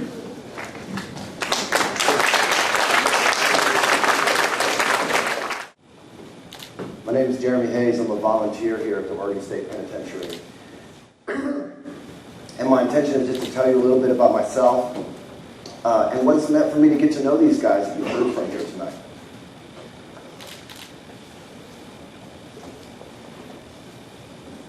Despite kind of a difficult upbringing, my life has been privileged, maybe even somewhat accomplished. I was born not long after my mom's 20th birthday. 18 months after that, my little sister Emily was born. And about 7 months after that, my father split. He came back a couple of times for some really ugly custody battles before he kind of disappeared from our lives for good when I was about 8 years old. There was a lot of love in my three-person family, but it wasn't always easy. We were poor, lived in public housing, food stamps, clothes from Goodwill, moved around a lot. Had 13 different home addresses by the time I was 12 years old. And this stuff made me angry, frustrated, and I acted out in ways that weren't positive or healthy. But despite my attitude problems, what the teachers called them, I did well in school. And I ended up getting a scholarship to go across town to college at the University of Illinois. And it was there that I discovered social change and community organizing. And I started to channel some of the anger and frustration that I had about the injustices in my life and in the world into doing something good and positive. And I kind of stayed with that. I've spent my whole career in the nonprofit sector, trying to do some good in the world. And it's been good to me. I've been able to travel to 14 different countries. I ended up getting 2 master's degrees at the University of California, Berkeley. And in 2008, I teamed up with civil rights activist and now CNN host Van Jones to launch a new national environmental organization we call it Green for All. The idea was to build a green economy that worked for low-income people and people of color. And I became nationally recognized as an expert in that field. I even got invited to the White House twice under Obama to talk about green infrastructure and solar policy. I remember at one of the meetings I went into the White House and they had big round tables set up and all these placards that had your name on them, they printed out. And mine was like, Jeremy Hayes, Green for All. I had a little picture of the White House there. And at the end of the meeting, when the CEOs and congressmen got up to leave the room, I took that thing and stuck it in my briefcase. Proud of that shit. Take it to show my mom.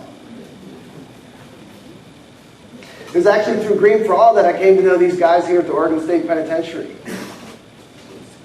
Somebody reached out to me and said, hey, Jeremy, there's some incarcerated guys down in the Oregon State Penitentiary that are raising money for the victims of lead poisoning in Flint, Michigan. I'm like, that's interesting. We've been trying to get the governor to give a shit about the victims of lead poisoning in Flint, Michigan. The Michigan governor. Well, these guys in Oregon care. And I thought maybe there was, a blog post in there somewhere, or maybe a joint fundraising campaign. And so I came down here to meet up with the lead organizer, Troy Ramsey, who you heard from earlier. And I met him for the first time, and it was my first time in a prison. And a correctional officer walked us back to one of those classrooms just back there behind you. And there were several guys sitting in a circle, and he ushered me in the door, and he turned around and walked out. And I was a little bit like, really? You're just going to leave me in here? And that's hilarious looking back on it. These guys have become really good friends of mine. That moment was really transformational for me.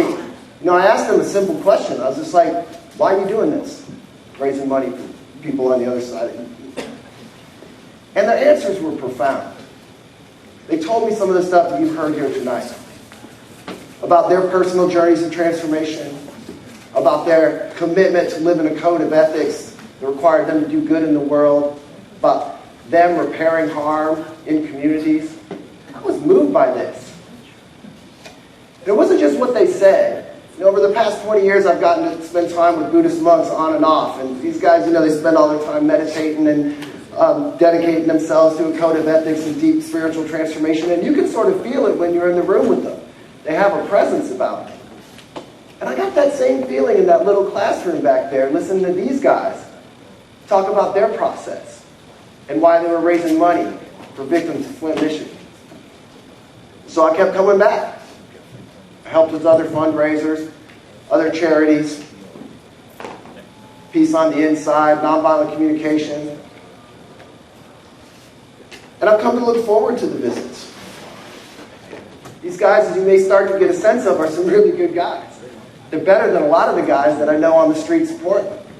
And they're actually better than some of the guys I was meeting with in those White House meetings. It's been particularly important for me to get to know these guys, and I want to share just a couple of reasons why. The first, they've really helped me understand our shared humanity. How we're more similar to each other than different. See, it could have been me. It could have been me in blue standing up here. You know, 1 in 6 black men are missing from their community. 1 in 6 black men my age are missing, dead or locked up. You line up 100 black men my age and go down the line. 1, 2, 3, 4, 5, 6, you're out. 1, 2, 3, 4, 5, 6, you're out. 1, 2, 3, 4, 5, 6. You line up 100 white men my age. 1, 2, 3, 4, 5, 6, 7, 8. 99. 1 in 99. So just statistically, if I hadn't had the privilege of getting born white in a country that's got the deck stacked against black folks and people of color, I could have been me.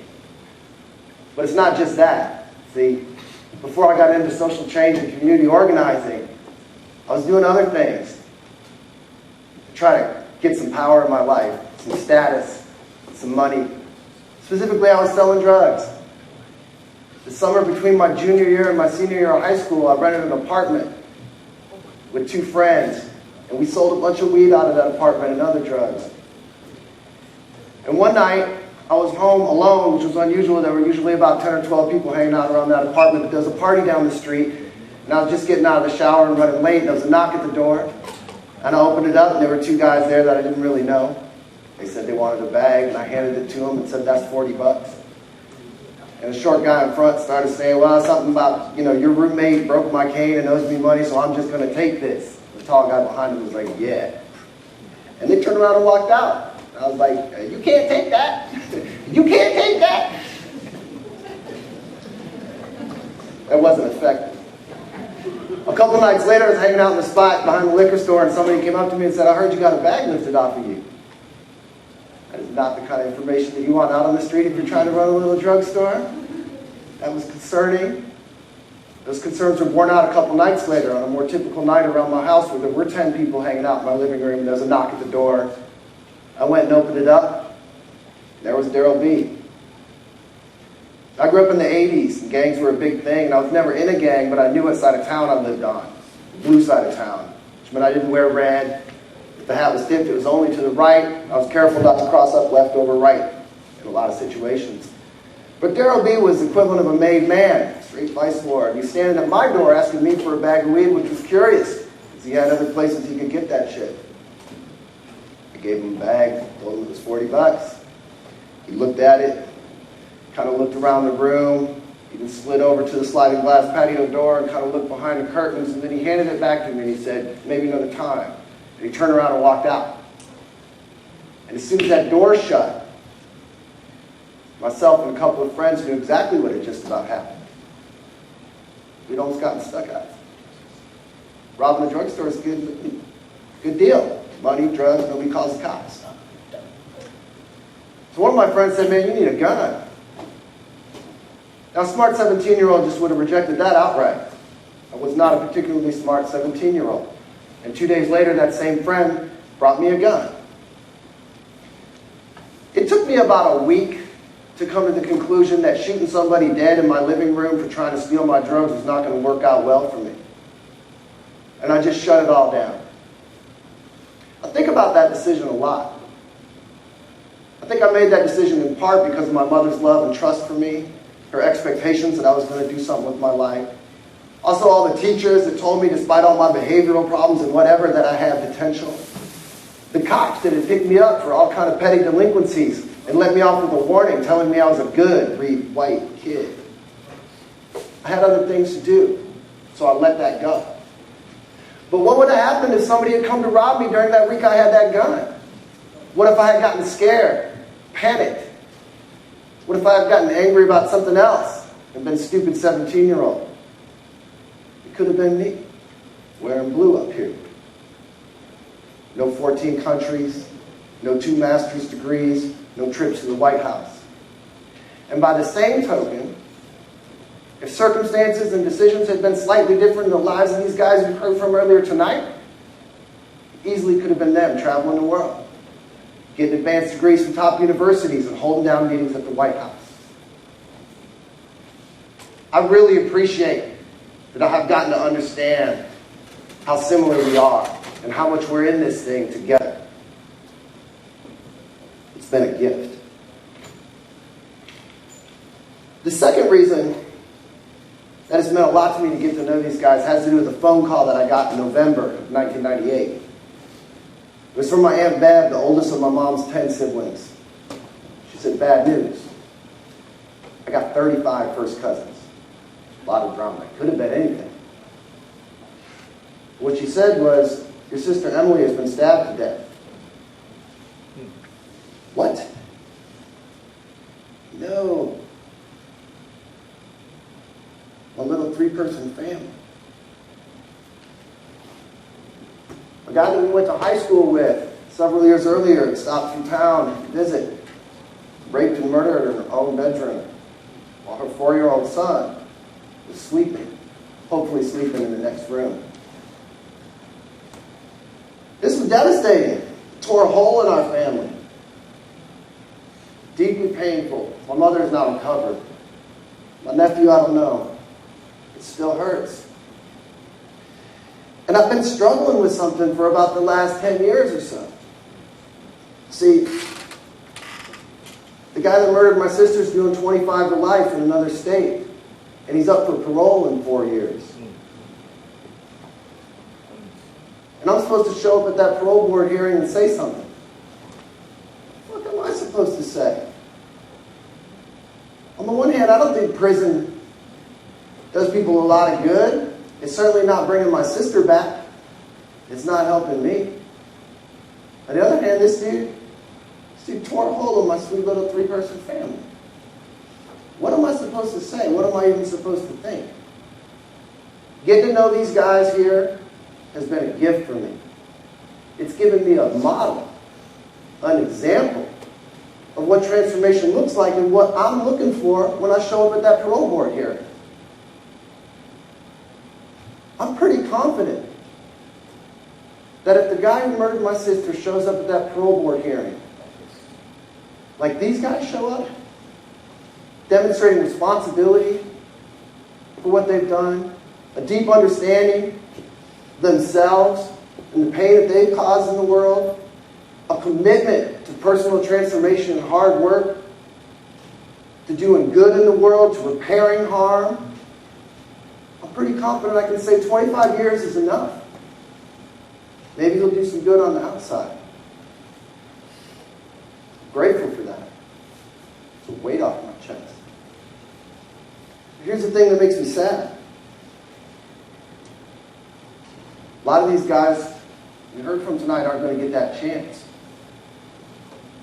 to have a parole board hearing. And it's sad not just for them, but I think it's sad for all of us. I think we deserve to live in a community that believes in the possibility of redemption. We deserve to live in a community that believes that people are not their worst mistakes. Your life doesn't have to be defined by your worst act. I believe it would be good for all of us to live in a community that believes in the possibility of human transformation and holds out hope that we can all be better. Thank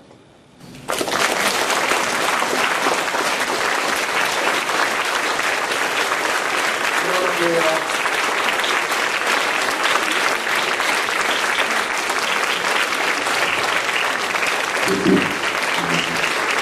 Thank you so much, Jeremy. Thank you to all of our speakers. So we wanted to invite all of our speakers onto the stage as well as our volunteers. We've got one volunteer team who's been holding it down for months. We need these people. Come on up here. Come on up here. We need these people who have been coming here for years, for months, certainly. Thank you all so much.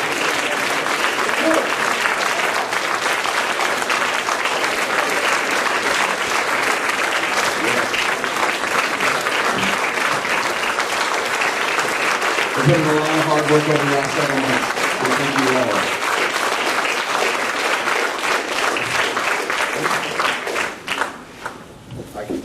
Is this still on? So yeah, go ahead, Jim. We're doing Q&A, but we're going to need a mic up here to answer the questions. We can pass this around. So we'll use this one right here. You got another one? Pass that one around out there. Okay, cool. We've got some time for question and answers. I understand that our time has been extended, but really graciousness of all the folks who are working late. Can we give a round of applause for everybody's working? Working overtime tonight to make this possible. Thank you. Appreciate you. I understand that we have until about 8:45 until we have to get out of here. If there are people that we plan to get it done a little bit early, and if you have to get out of here, just let somebody know. We're going to do a little Q&A, and then we're going to give a chance to mingle and get some hugs and whatever else we need to do. Floor is yours. You got questions? Somebody ask something. Or share a reflection or a reaction. It's been a heavy night, but we'd love to hear from you. Okie dokie. I sat up front, so I'll go first. My name is Nikinga. Hey, everybody. Hey, fellas. Hey, y'all. Ashley, thank you so much for inviting me. Jeremy, thank you so much for making sure that I could be here tonight. So I live in Salem, and one of the first memories I've had of my dad, visiting my dad at work, was coming here. He used to be a CO when I was a kid. And he was a corrections officer, yeah. And I remember, coming in the front doors and sitting with him and watching the screens and all the big keys and probably doing things that were against the rules back then for such a small kid. But my father was one of the first black COs in the Department of Corrections, and there are lots of experiences related to that. But then later he became one of the only mental health therapists in the state who worked with young men and boys who were foster children. He thought that after having worked here, if he had just met some of the men 10 years earlier, 15 years earlier, they would never have been here.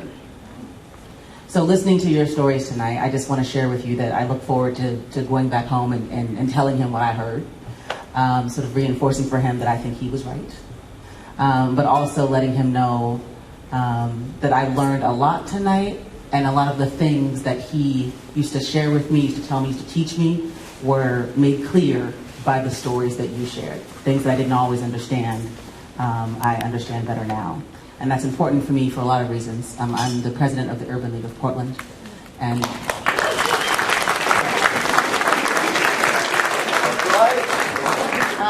which is the best job in the world. But we do civil rights, we do social justice, and often we hear from incarcerated persons either asking for assistance for themselves or for their families, their loved ones, or for people who they may have caused harm to in their lives. So it's further reinforcing for me.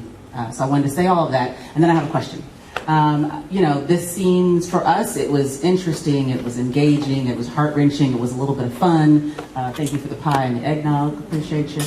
But I'd really like to know, appreciate you. Andy, Well done, Andy. Thank you. But so now I do have a question. That was the whole preamble. I would just love to hear sort of what was sort of most fun about getting ready for this. I can imagine some of the things that were challenging and all of that, but I also can imagine that part of the preparation for telling your stories was also a good time. I think the most fun part about it, mic on? Is the mic on? Yeah, don't beat on the mic. For me, I think the most fun part was just the camaraderie when we were sitting up there and just planning it. And I want to thank Julian for coming from Oakland.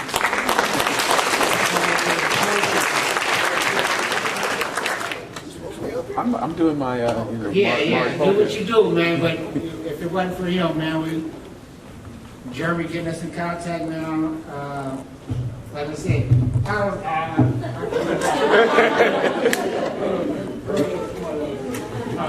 don't know about fun, but I really enjoyed it. It helped me get over my own stage fright and my fear of public speaking. I was a nervous wreck up here. It worked out.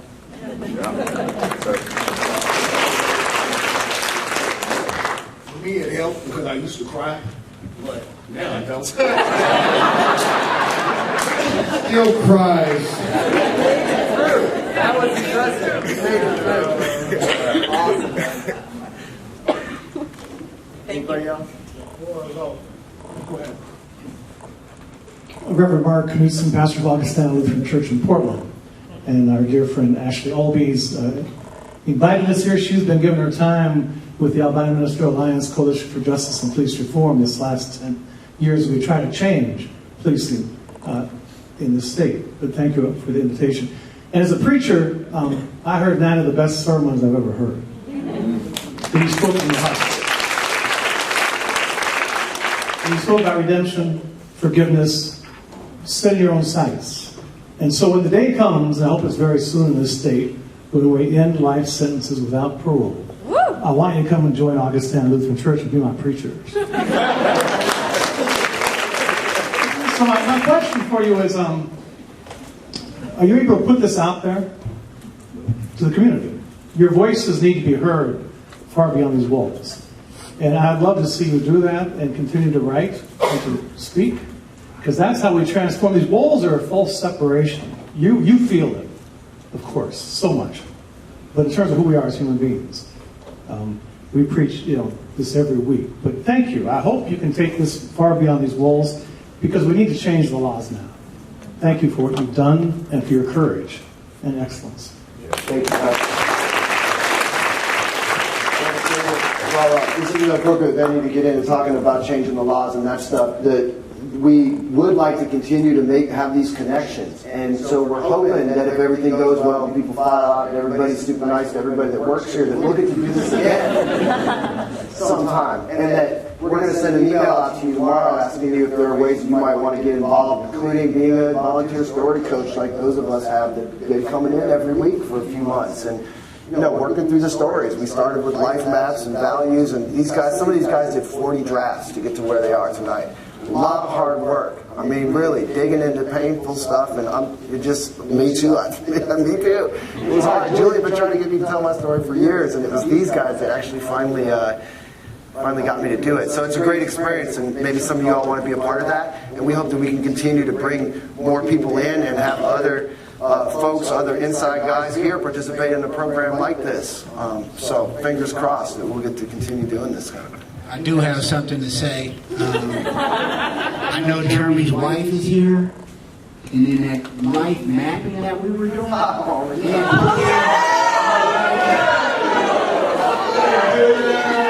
had to put in our families. We had to put in our families. You know what I'm saying? I didn't forget the kids. I didn't even say that. There was a quick drawing, and I was like, like that. That was like a week too. I figured that for like 15 weeks. I forgot my kids on my life map. I love them. They're 10, they're 13. They're not forgettable.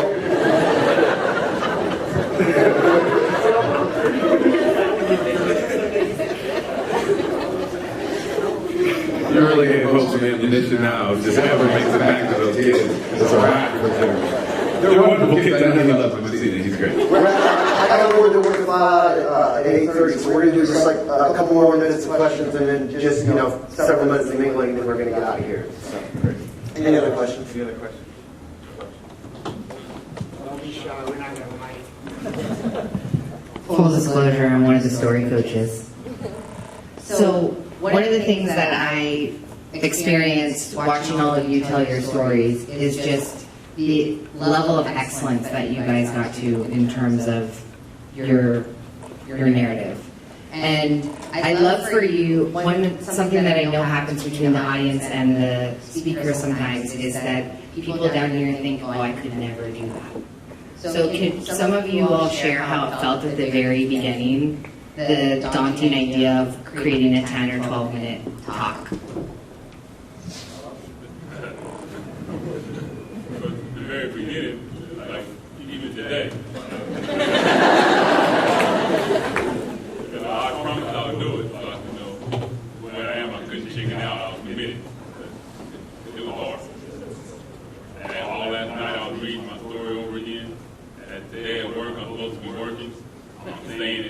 memories over and over again and trying to know, even though I know none of you guys will know when I mess up. It wasn't really that hard once I walk away.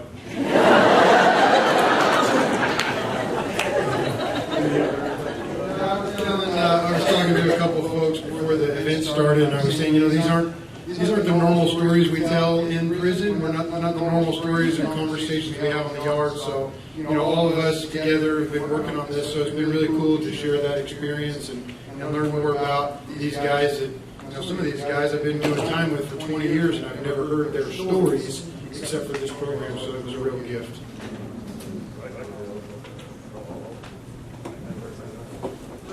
Were you friends? Oh, sorry. Yeah. For me, I saw it as a challenge. It was my first time doing anything like this, and of course I was very nervous in the beginning. Trying to have a little bit of confidence in myself. This morning I was rehearsing. I felt good about it, but when we came up, all the butterflies and everything else made me feel nervous. But it was a lovely challenge. I mean, in life you got to face challenges. You got to find some way to overcome them. This is what life is. Yeah, and most of us were friends. Randall, he was the one that mentioned in my story that I didn't get you 10 years. Wow. It's 10 years of my life.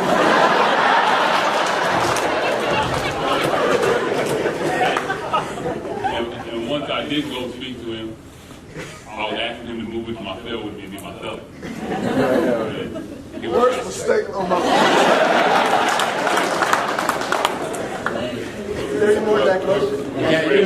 My question was just, how did you all know each other before this project?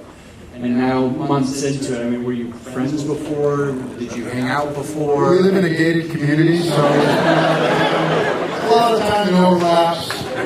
But we just work, and when you live in this type of environment, even if you're not friends with everybody, you kind of know everybody. We've been here a long time. One thing I'm kind of proud of is me and Sterling. We were friends when we were kids in prison, doing some of the stupidest things on planet Earth. And so, yeah, we did all the whole time. Ain't nothing else to do. But I didn't do nothing. But it feels good to be on a different side of the window and doing positive things together now. So that's one of the things I'm most proud of.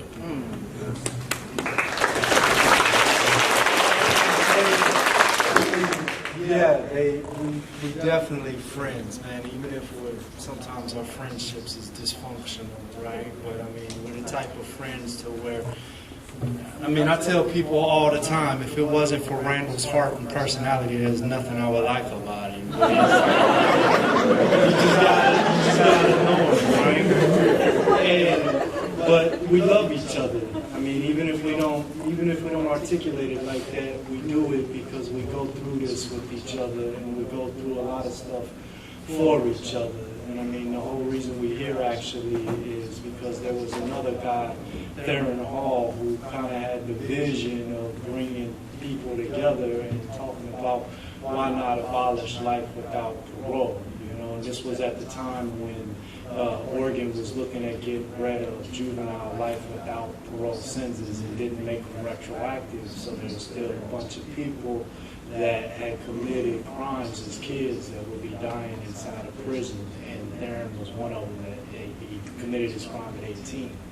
And he had that vision, and then he ended up going to the hole, and he's been in the hole for a while now.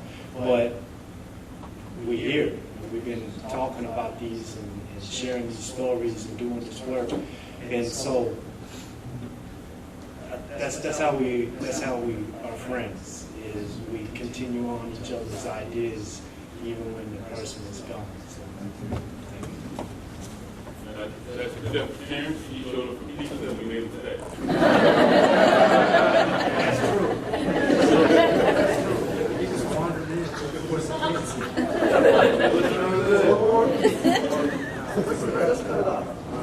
Let's get out. We may go to the cast member was June.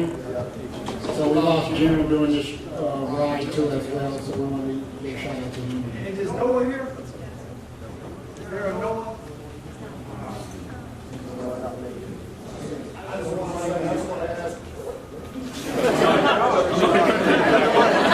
All right. So again, another round of applause for our storytellers, for our volunteers. And a round of applause for yourself. Thank you for being here today.